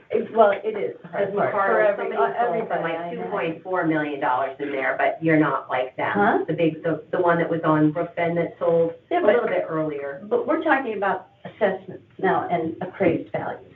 Even if, I don't know what they were sold for, but you or an assessor would have to look at what the assessor appraised in that, because that is in relationship to how much people will pay in their taxes. It's all relationship and the ratios, and this is, so really, using the appraised value is the most accurate thing you could do. So if you look at the list here that's on the map, you will see that, you see I put a little list on my little colored map.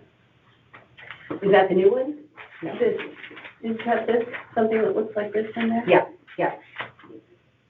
Yeah, because you're looking at what the assessor said these properties are worth, right? The Vanderbloos and the Schwartzes and the Parmeters and the Buttons, right? And you should just go down the list, you'll see that there, if I would say one may be a little an outlier or not, that I'm not judging that because I'm not the assessor. But they all look appropriate for the Witten Park area, the neighborhood. All right, mine looks not, considering it's smaller by 1,000 feet in some cases, and the reason it's smaller, well, I didn't want a big house, it's a retirement house, for number one. But had I wanted one, I wouldn't be able to put it there because of the 50-foot setback. Yeah, you've got the drains and the wetlands in the back. Right. How many square feet is the house now? What was it before? Is it 4,700 now? Yeah, it's there, it's right there. Yeah, I see the 4,700 square feet. Are you gonna ask me what it was before? Oh, boy. I'm just curious to know if it changed I don't know. a lot, that's all. Okay, it's okay. Yeah. They can look it up down there. I got a lot of numbers in my head. I know. Okay. So, and then when I look closer at the field card, my number 6 point down. Well, first of all, I have a couple more points. You're a 3-bedroom, right? Or you 4? It's only 3 bedrooms. I know. Okay. So the other point was that nobody, I don't think anyone, except for someone who had lived there since 1960 and was sentimental about the property and maybe already have owned it, would have built a house on the property. They would have bought one of these other ones if they'd been for sale, I guess, So that was another point. And that it's changed so substantially, which I think I've been through, stoplights, lights, traffic noise, no privacy, really. I mean, I can plant forever, but the property is low and the sidewalks are higher, so people can peek in all the time, all right? Okay, so. I totally get it. Now, it says you're a grade 8, right? And you pointed out the grades of the others. I'll go further, because I'm gonna get all to this really quick, okay? And, so I did notice one of the first things, which is my point 6, was the field card shows only 2% of the original house remaining, and the build date is 2020. And I just said, well, I feel that this percentage is subjective and understates the amount of the house basement, studs, flooring, shape, and gambrel overhang that remained and erases the important history of the house. Okay, basement, studs, and gambrel overhang all stayed, right? Well, this information is not secret, because then I called, after I submitted all this, because I had to get this done pretty quickly, I I said, I gotta call my builder, Garrett Wilson Builders, who's a very, well-regarded builder in town. He knows the people in the, in the town hall, the builders, the building department, and et cetera. And I said, Garrett, I just submitted this thing, and they're basically saying that the house is new, brand new. I said, that was a renovation, wasn't it? He goes, yeah. I said, well, can you tell me what you think was left of the house? Because you would know more than I would know. Mm-hmm. And he wrote the letter, which I will read. Okay. So the letter's in there? Yep, it does one of the new things. Oh, I see it, as a general contractor, and more than 30%. Okay, that's good, yep. Because the original structure has remained classifying this as a renovation. So it was classified as a renovation, and then all of a sudden it's saying it's new, basically, all right? Okay. Okay. More than 30%, okay, so the basement and the structure and all new plumbing and electric though, right? Then you did redo all that probably when you... I believe a lot of it was done, and as I said, I'm not the builder, I wasn't always there, but he said further documentation can be confirmed with the Town of Fairfield Zoning and Conservation Department, okay? And Building Department, I imagine, all right? So that's information that can be had. Okay. But my understanding is it should be different. So then, before I came here, I started thinking, I gotta look at these field cards, which I have submitted all the field cards in question. So I started looking at the field cards closer, so just to get some stuff in my own head. And then I made this list, which is the new submission here. Oh, you got another one. Okay. I got another one. It's all the same numbers. Okay. It's a lot of the same information. That's okay. But I just want to ask you about your grade 8. Yeah, I would like to know about that super too. high end, like what What kind of tiles and what did you put inside? Regular tiles, there's nothing, really. You have a nice kitchen, I Home assume. Depot, oh, Okay. sure. Home Depot? Okay. Yeah, but they look beautiful, but they're nothing like Okay, extraordinary. they're not, okay, so that's helpful because that affects the grade, so that's what I didn't know. They put over $1 million in the value of the property, right? The land is valued at whatever they put, 600 or 5 something. And I didn't even, I left that. But the house is valued at $1 million, so if your house is in, if the grade is too high, just so you tell me, it's Home Depot tile and, Well, I got some other tiles too, but there's nothing like outrageous. There isn't even that much tile. Okay. And the bathrooms aren't big. Okay. The wood in the kitchen, and what else is in the kitchen? I don't know. Okay, appliances and things. Yeah. Okay. And, there's a basic rule of thumb for, I know how much you spend in the oven. Right? I just did my kitchen, I put in a big range. Okay, I do. So, not being an assessor, not really understanding all of this completely, what I did ascertain from my more thorough perusal, and then I put all these numbers down so that you didn't have to go through the field cards to see them, was that the grade was significantly higher than others. I saw that. And grade 7, which a lot of these more recently renovated houses are grade 7, and I'm thinking, well, they look like my house. What is the difference? And a grade 7, the price is 15% less, which I also went through all the figures. And then the good is all of these have maintained their original date, which ours is 1960, now it's 2020. Which I hear you. And that does the age of the property does help. So, how did you come up with your number? Well, the first number I came up with was just so that it wouldn't look unreasonable, and it would be within what you see on that.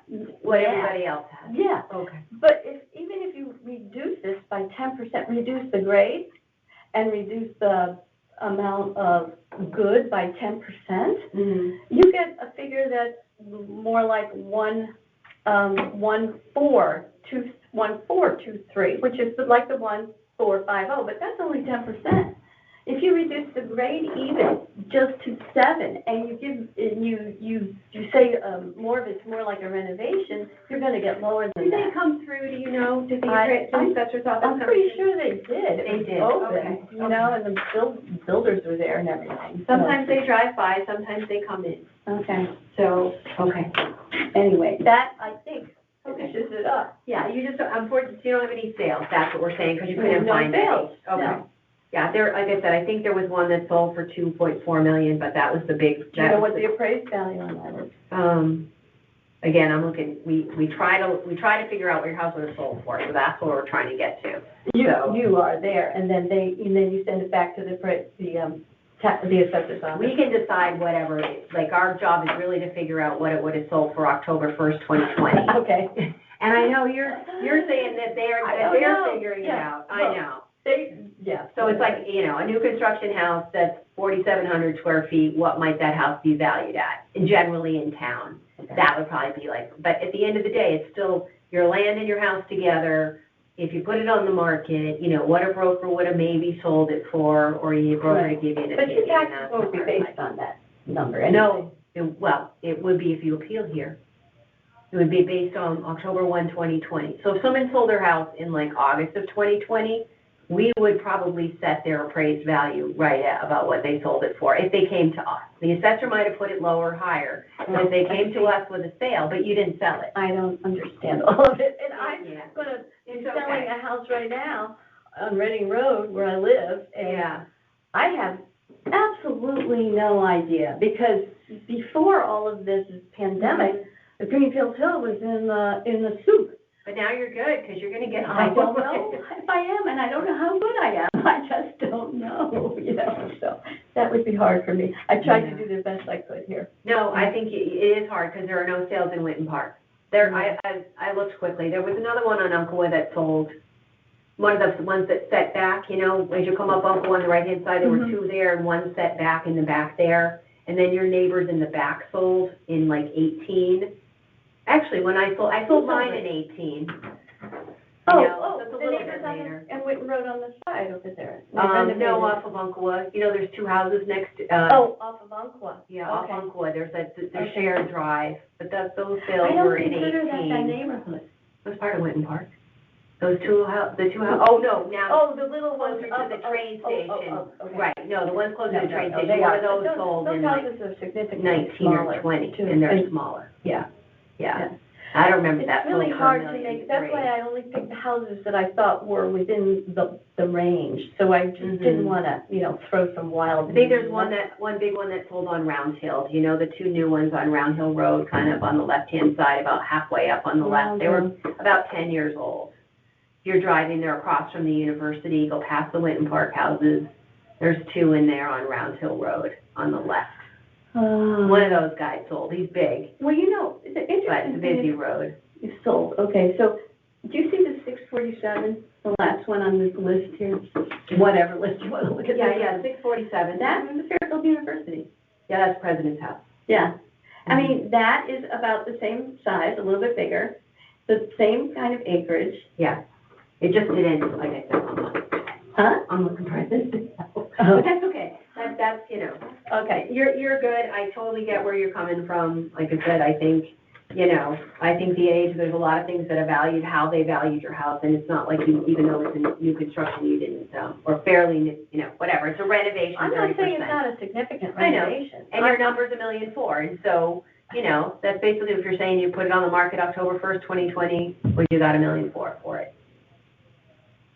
New. Yeah, that's, Would you you look got at $1.6 one of those million? numbers, the first stab, which was without all this other analysis, was just a stab. Yeah. As I go further, I can say, oh, it was a little high, I think. So your gut showed you what you thought, and Yeah. I think, I just want to be within the ballpark of everyone else. I don't necessarily, want I to, know. And you do, you don't have that nice, your location is not as great as the ones that are inside the park, for sure. Definitely not. Yeah. And I don't know that they discount for, bad locations. They do, actually. They do? Yeah. Well, yours may not have that on it, that's why I'm gonna check and see. Mine is discounted, but I think it was only For the for land. wetlands. Okay. Only for the wetlands. Not for the traffic. And which has changed since I think they, initially looked at that. So that's another thing you can put in your notes. Yeah, I've got some good You notes sound like here. you've got it all under control here. Doing which is- this for a while. Which is more than I have. I should have asked for your help. I know. I could have. Some people do. I didn't know. Well, where are you? I'm now on the east side of the university, in Tanica Park, because I loved living in the associations, and now it's in Winton Park in the Tanica Park, over on Stony Brook Road. Okay, good. I like it over there. It's smaller house, downside, but relative downsides, just like you. Yeah, that's Same with me, right? So go in and do the work. Well, I don't have my 4 kids, they're not even kids, so it's all, Yeah. I don't either, but they still come. Now they bring their dog. They don't have grandchildren yet, but they do bring their dog. You all this plans, oh, they'll come, we'll have a full house. No. It's good. Well, enjoy it. It's beautiful. Thanks. Thank you. Okay.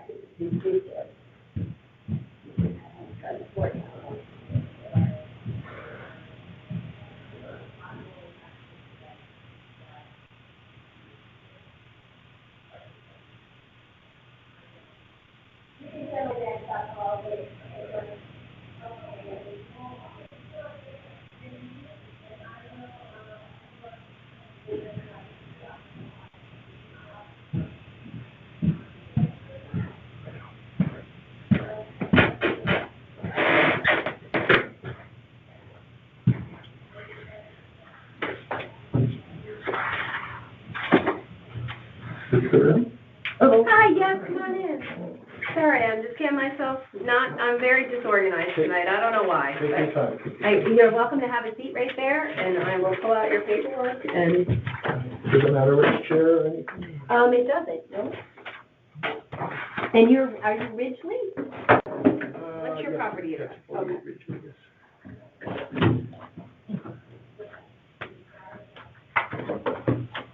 Okay, so I'm Kathleen Griffin, I'm one of 7 members of the Board of Assessment Appeals, and I am here to hear your appeal.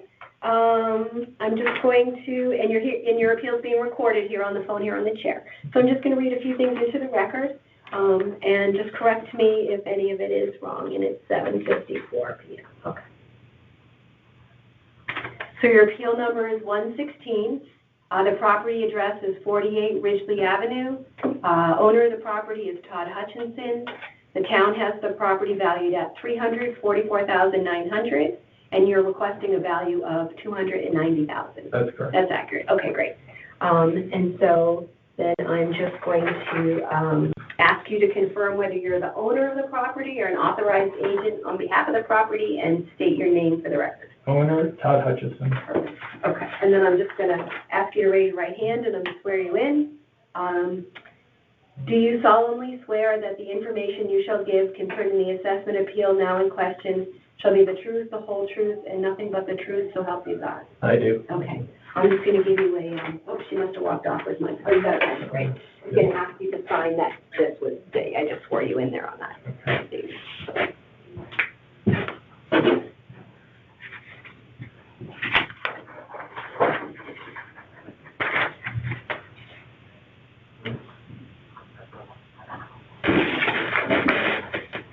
Okay, great.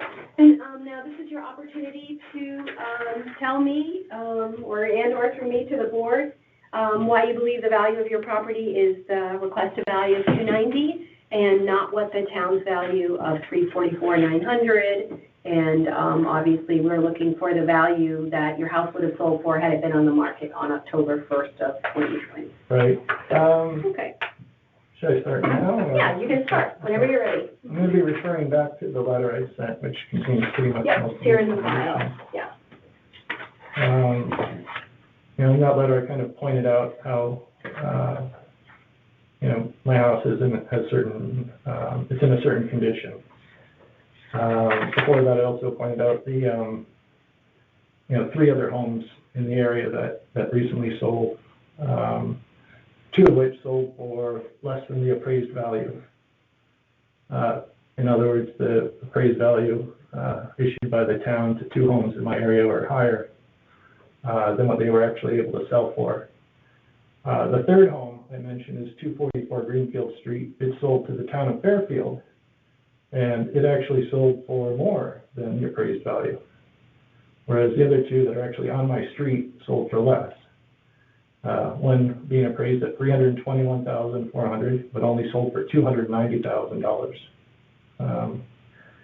And then 42 Ridgely sold for it was appraised at $406,500, but sold for $378,000. So those were the 3 I offered As comparable sales? Yeah, Okay. in an attempt to offer something that's comparable. Okay, and can you tell me how your house is, like the one property or not like the other ones? Like if we start with 130 Ridgely, I see it sold for $290. Is it in the same condition, same shape, same style, garage, all of that? You know, It's the same, basically dwelling size at 1,375 square feet. The property itself is, I believe, identical at 5,000 square feet. The 42 Ridgely is a 30% larger dwelling, which is perhaps why it sold for $378 recently. It's a larger house. Yeah. How about the condition of 130 Ridgely compared to your house? Is it nicer inside or less or? I haven't been inside 130 Okay. Ridgely. 42 Ridgely was fully renovated. I believe 130 Ridgely had some work done in order for it to sell. 42 Ridgely was fully renovated, you said? Yes. Okay. Yeah. I have been inside that home. Okay, and that one sold for $378. Correct. Okay. And it's a 30% larger dwelling. Okay. Based on that. It's 30% larger, okay. And then you said 130 Ridgely, you hadn't been inside, but you think it was renovated? That's correct. Okay. And how about yours? How is yours inside? It's not terrible, but I point out a few issues that it has, which includes swaying and windy conditions. It may be partly the design of the house, but the house is also relocated by the owner of Scap Dodge. I saw that you said that. Mm-hmm. Which may have caused an issue for the property. I don't know. The property did sustain some damage from Superstorm Sandy, which obviously was a long time ago. I know the town. Was that flooding, or what was the reason for the damage, or wind, or? Mostly wind, yeah. Wind, okay. Lost shingles and some clapboard siding. Okay. And the fence came down. And now you did mention too that it's close to Scap or Aldi's or both? Correct, yeah, it's very much in a commercial area. I have a series of photos I'd love to show you if you have the time to. Sure, are they in the package? No, I have them on the. On your phone? Yeah, I did send some pictures. Yeah, I see one view from the front yard of the roof of the former Kohl's building.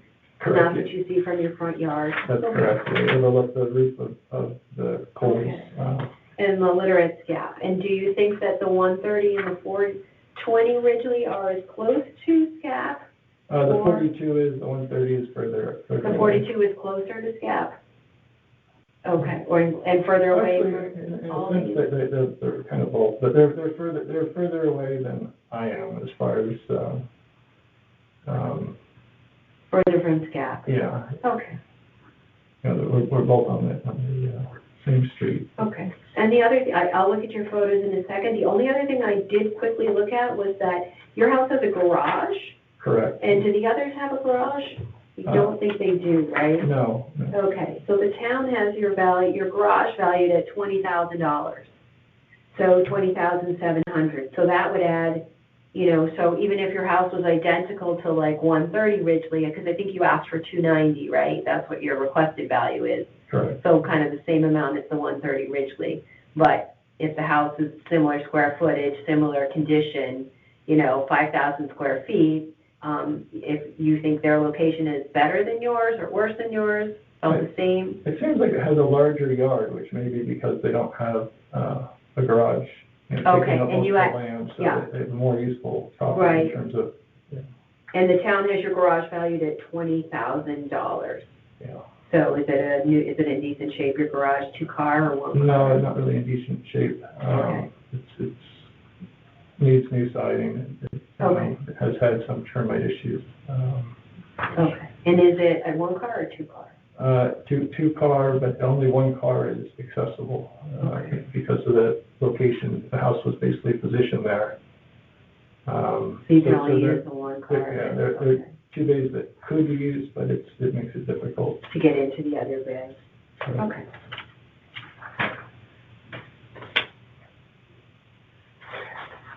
Trying to think, what else did I see? And I point out some other things, like, the house is not insulated. I don't know. Yours is not insulated. Any factor at all, but, you do hear noise from all the commercial,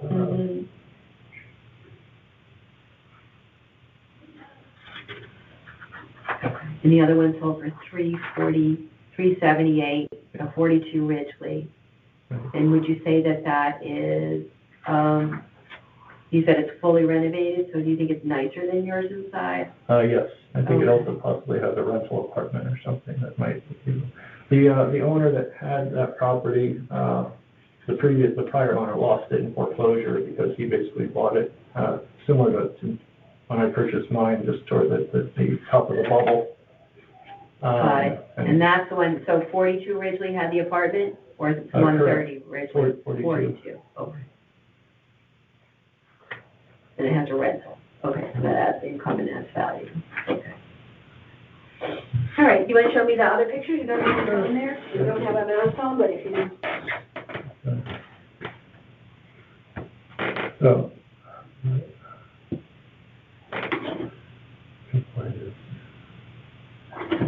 So this is a view from one of the bedroom windows. Mm-hmm. That's a view from the other bedroom window. You basically look at the neighbor's roof. You're looking at the neighbor's rooftop. This is the condition of the fence, the backyard. That's your fence or the neighbor's fence? My fence. This is my fence. It's deteriorating. Okay. That's the proximity of house, the Coles roof, trash that blows in from the commercial area. Right. This is town property that goes down our street, which is just filled with trash. This is an abandoned house at the bottom of the street that has broken into. Mm-hmm. It's basically one house away from mine. Okay. There's those graffiti on the back of the garage of that house. It's had raccoons in it. Hasn't been condemned yet, or it hasn't been deemed blight? No. You should report it for blight. Yeah. So this is a view through the woods of basically some of the commercial area. That's part of Scott's building from my front yard.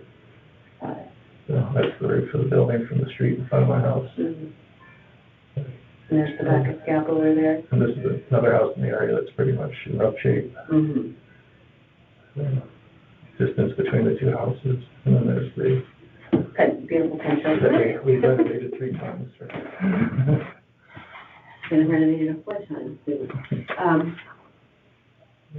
Okay. Did I have any other questions I was going to ask you?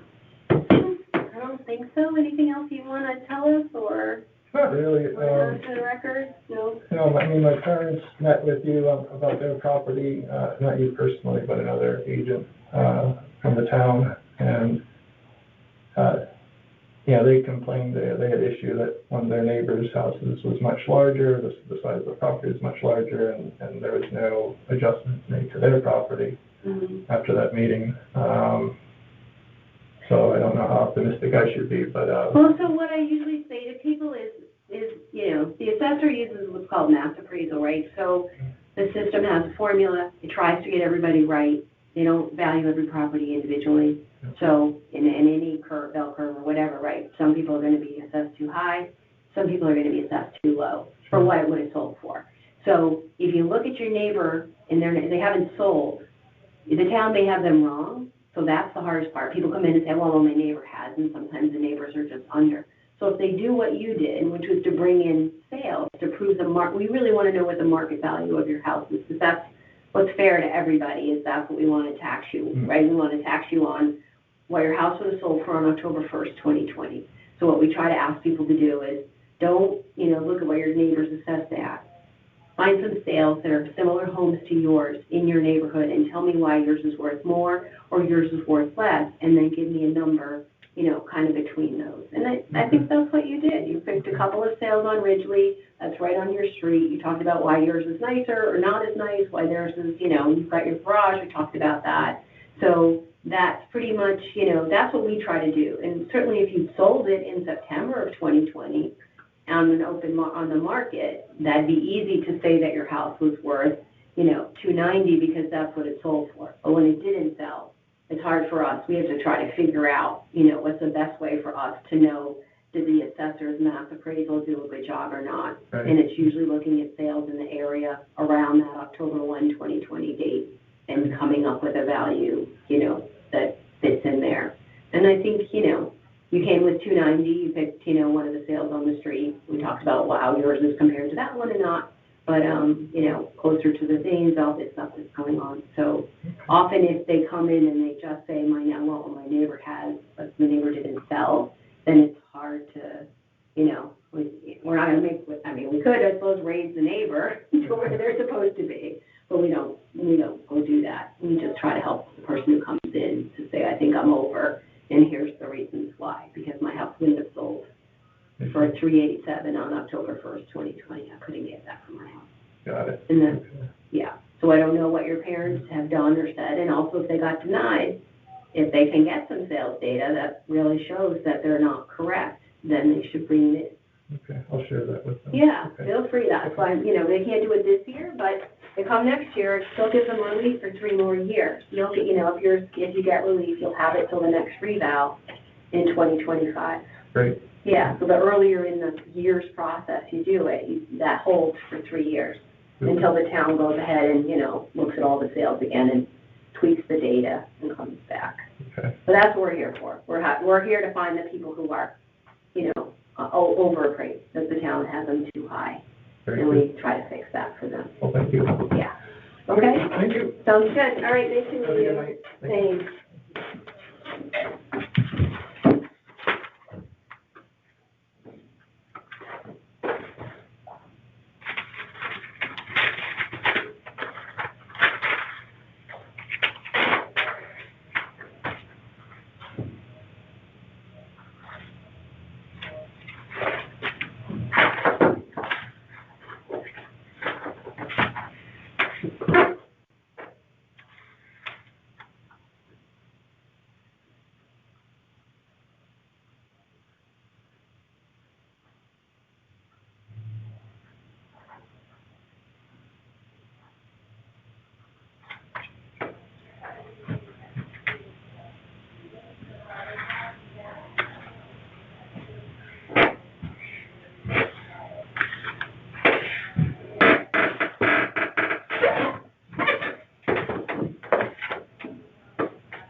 Come on in. Hi.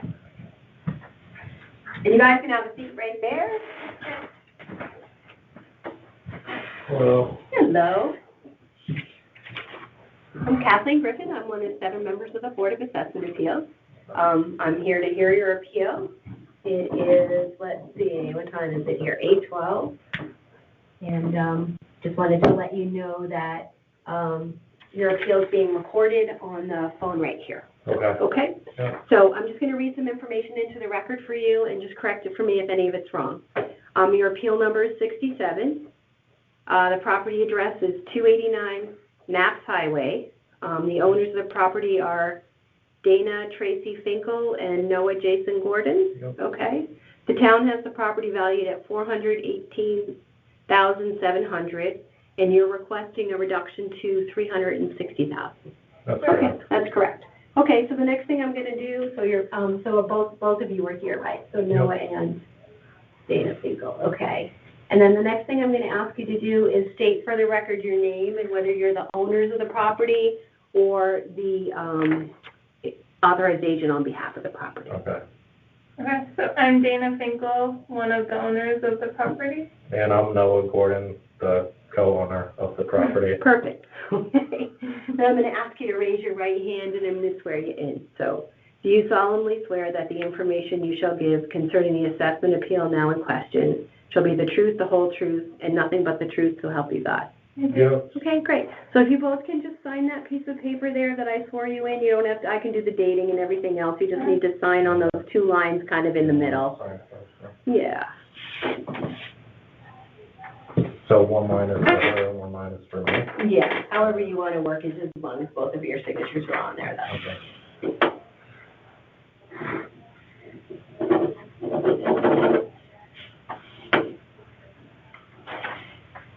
Okay, so, take that for you.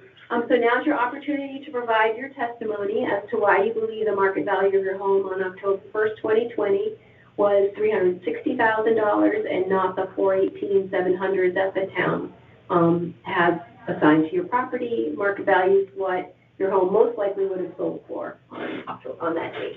Okay. Okay, so I'm just going to take this from you, so that's in your file.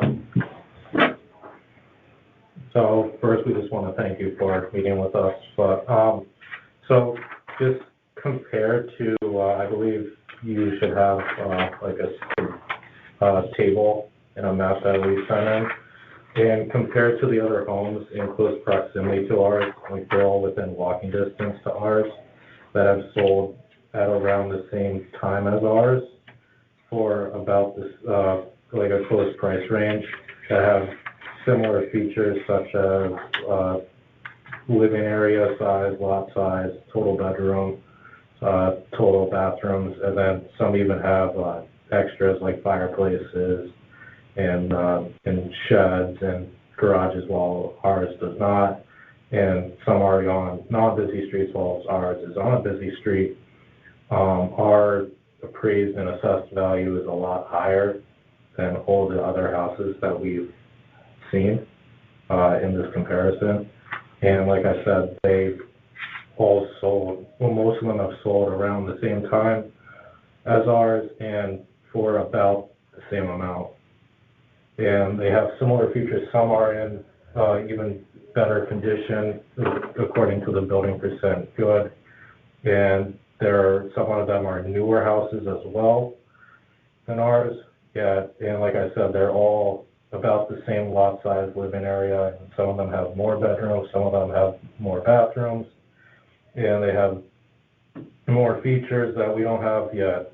Ours, for some reason, is appraised a lot higher than all the other ones considering. What the town's appraised value is on this? Yeah. Okay. Yeah. Did you include their sale price in here? Oh, yeah, Yes, their I sale did. price is on the side On here. the left side, yeah. Got it, And when okay. they sold. Okay, so Yeah. they all sold, yeah, pretty much. Some of them were in 2022. Some of them were a bit Mhm. earlier than ours, some of them were a bit after ours. Okay. The one on the bottom sold back in 2000, but that's just a comparison just based off of everything else I thought was a decent comparison except for when that one sold. Okay. And your house was built in 1951, right? So That's those other ones correct. are built in Yeah. 1969, pretty close. Yeah, and Okay. you can see like our percent new is like 70% good, while Mhm. like some of the houses, red 331 maps and 583 maps is 85 and 88% good. Okay. And those are a lot less appraised. And they have 2.5 baths, while we only have 2. You have 2 baths. Yeah. And like, yeah, the ones just below ours is also on F Highway. They have a garage, and the price it went for was $560, and then they also have 2.5 baths, but their appraised value was $397. Yeah. But ours was like right where, 418,700, Right, which is just, yeah, which is less than theirs, yeah. So what I try to tell people when they come in is, what we're trying to figure out is if your house is sold on October 1st, 2020, on like an arm's length transaction on the open market, what would your house have sold for? And so you guys paid, it looks like you sold it you bought it in September of 2020, which is like 2 weeks before October 1st, 2020, right? And you paid $450 for it. So if we were trying to figure out what your house most likely would have sold for, your house would be a really good example of what your house would have sold for, because it's sold.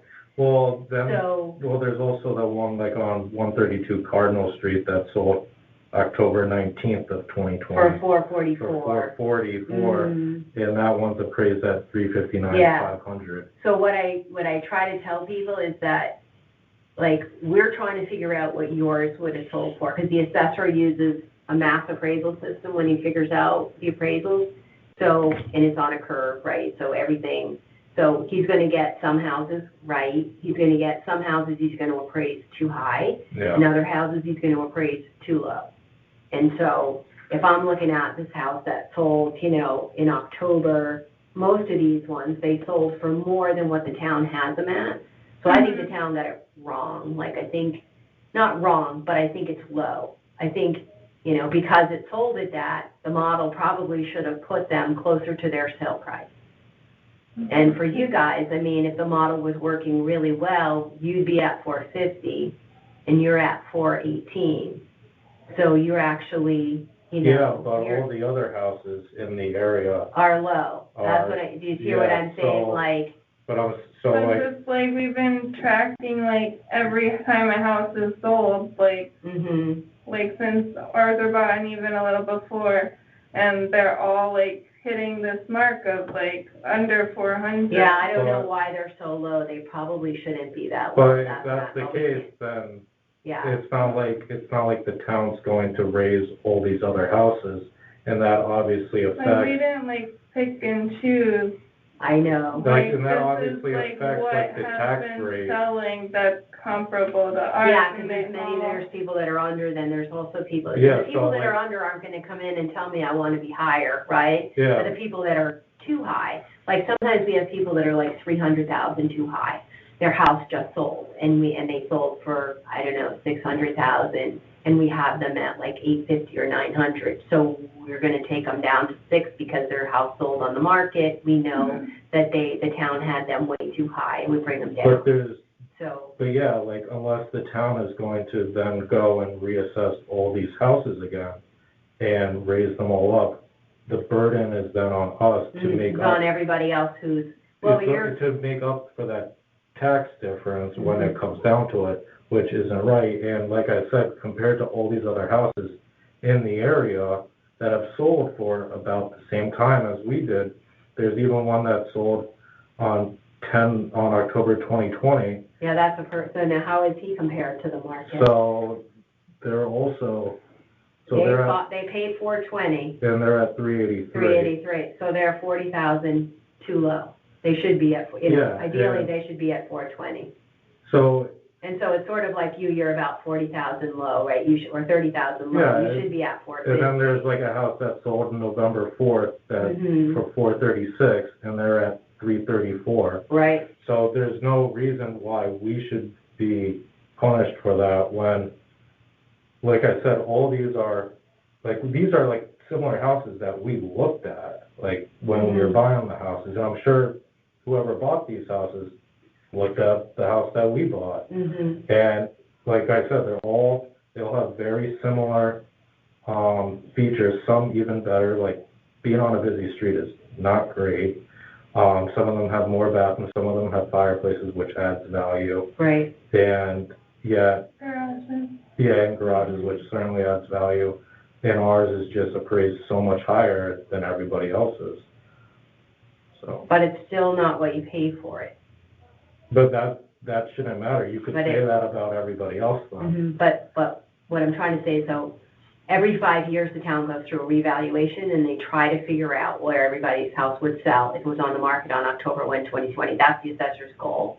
But he can't go to every house and figure it out. So he has they have computer models that take all the sales for the last few years, and they try to predict, okay, based on style and location and all of that, they do what's called a mass appraisal, and we have, 20,000 properties in town. Yeah. And so the model's gonna hit some, right? It's gonna hit some. Yeah, I know. Yeah, and so what I'm saying is, for you guys, you actually are in a better spot, because if the model was perfect, it would have you at 450. And I know the other people are low, and I know that bothers you, but for you guys, like, if everybody was paying their fair share, yours would be 450. You'd be taxed on 450. Yeah, but you understand that, but. I do. But then ours, like, well, you're still 30,000 less than you. So when we bought the house, I called the town, the tax assessor, saying, I know that there is an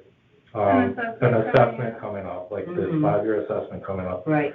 And because of the market with the houses, and because of like taxes and everything, the tax is going to change a lot because of that.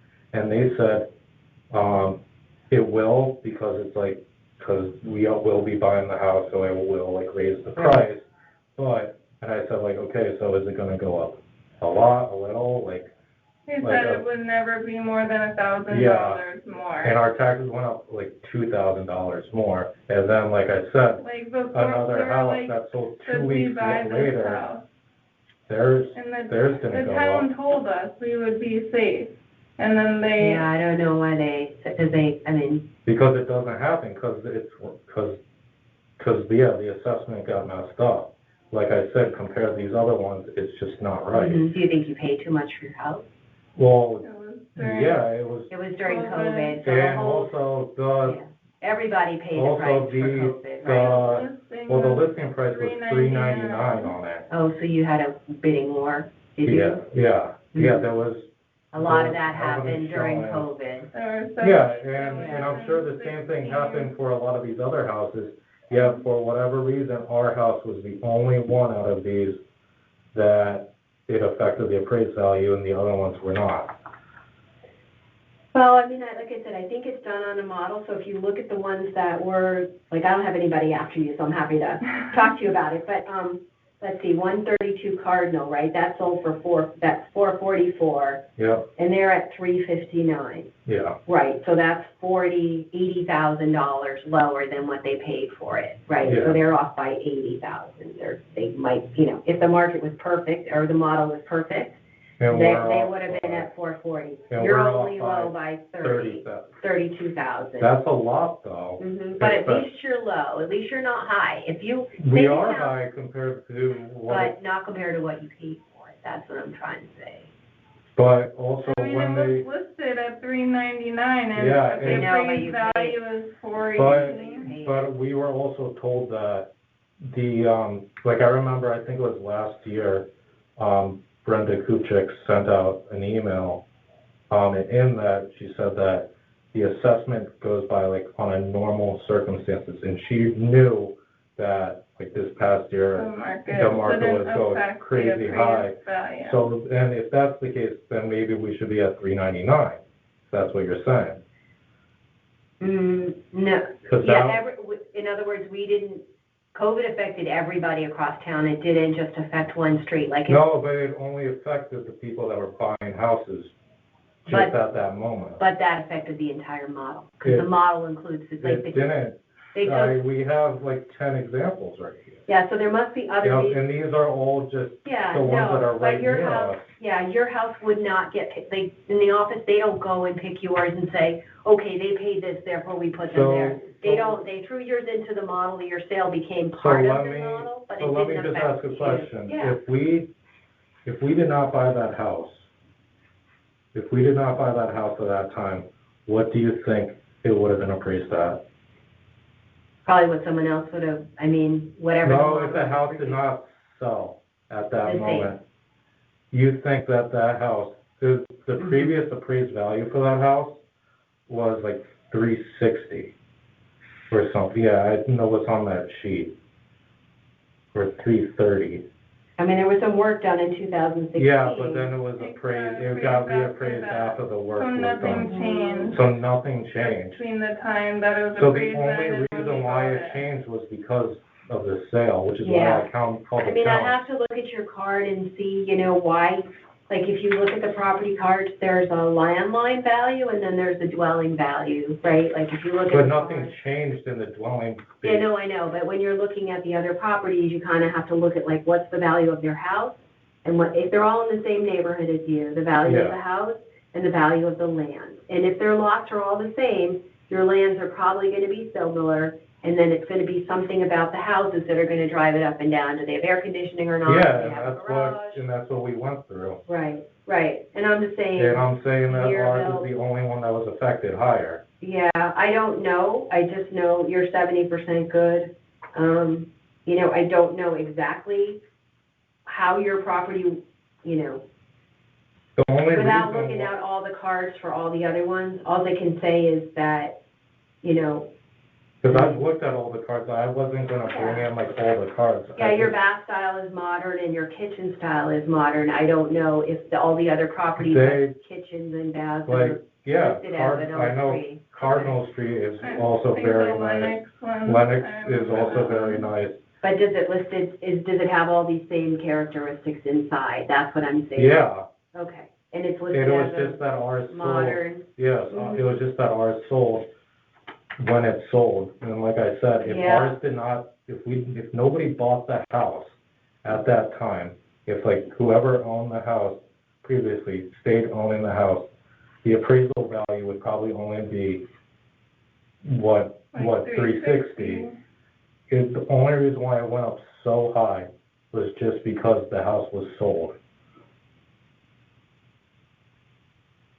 So if And that's it the was case, just sold like that because of the market. Did you go to the informal hearings? You did, right? You had a phone call with yeah, them? we had a phone call, How did that go? and then they didn't listen to us. What?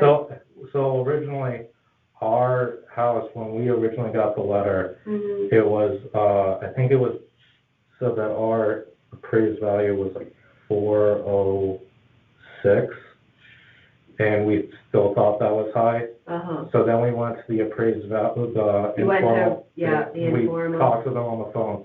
The person didn't really listen to anything we had to say. They And didn't then, have the paperwork. and they didn't even have any paperwork that we sent them. They were just saying, oh yeah, we'll have to check it. And then, for whatever reason, when we got sent this letter, our appraisal actually went up Mhm. after the informal with Yeah, I can see the change in the informal last year. with no rhyme or reason, because the person we talked to on the informal hearing didn't even have any of the, like, we sent the information when we were Right. supposed to, and then we talked to them on the phone, they didn't have anything, so there was nothing to discuss, and then they said, okay, like, I'll go check the printer after I get off the phone call, and then like, what, a week or 2 weeks later, we got the new value, which was higher, and we were like, what's this about? So then we're like, okay, I guess we're gonna take the next Yeah. step. So, Okay. Yeah. I see that they did that, went up by 11,000 assessed between the informal, so they actually raised it when you went to your informal. yeah, and like I said, we had no, and Yeah. because they didn't have any of the information when we originally spoke to them. Mhm.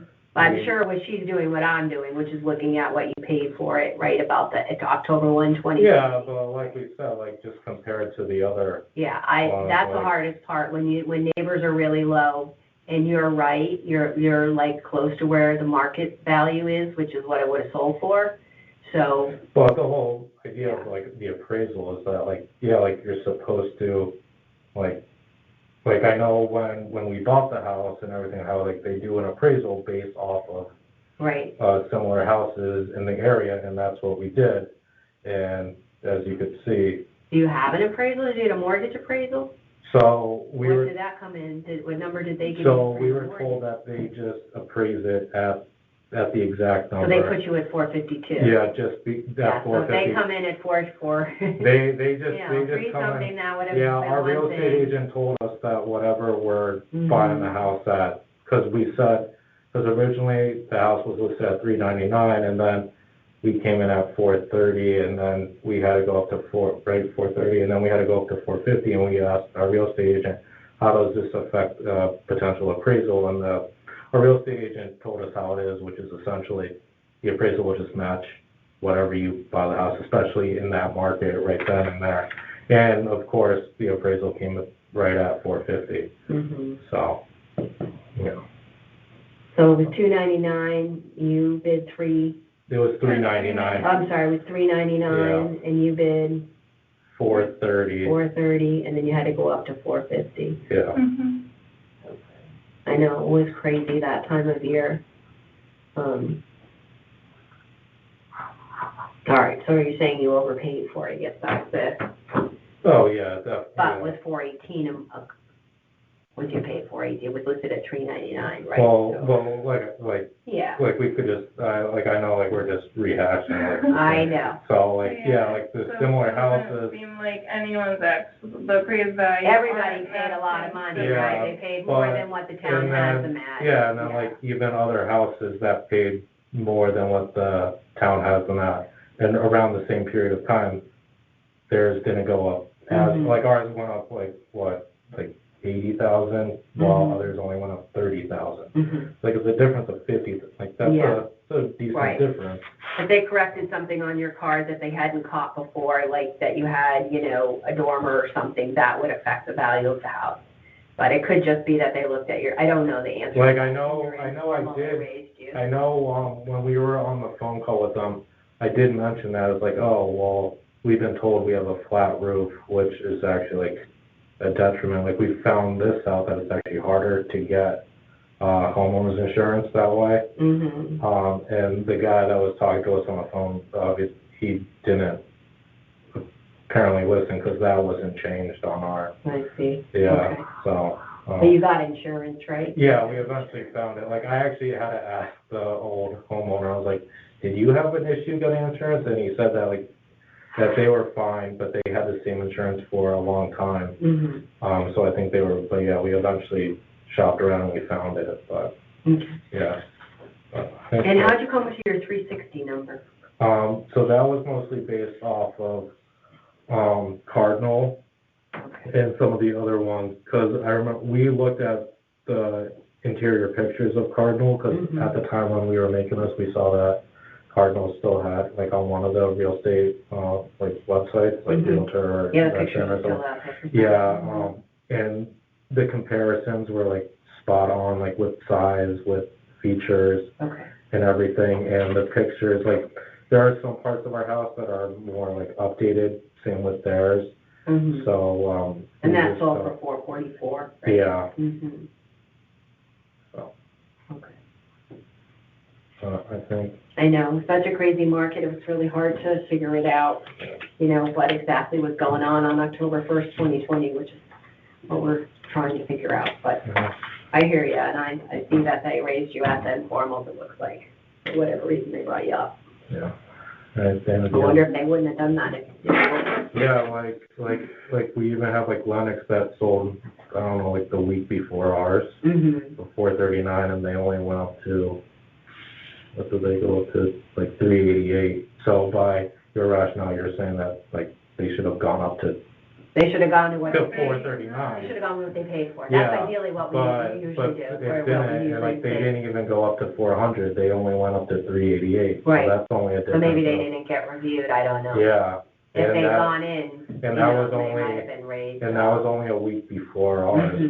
So it just seems like only ours went up, at least in our that area. That much more. In our area. Like, yeah, everybody's went up, but the fact that ours went up in our area, ours is the only one that went up by so much more compared to everybody else, even though we have similar features. Or some of their features might be better. And you haven't been here a lot, it looks like, right? Oh, it's especially during, I leave for work the same time, all the school buses are going to the high school. Yeah, it's a fun time getting out. I bet.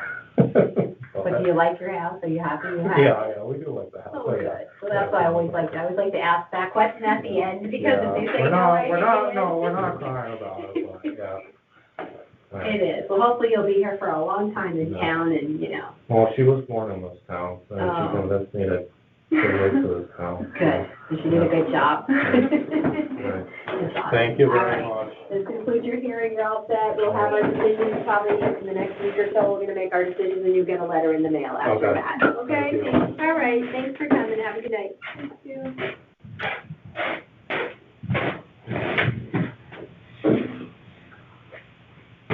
It is 8:37 PM.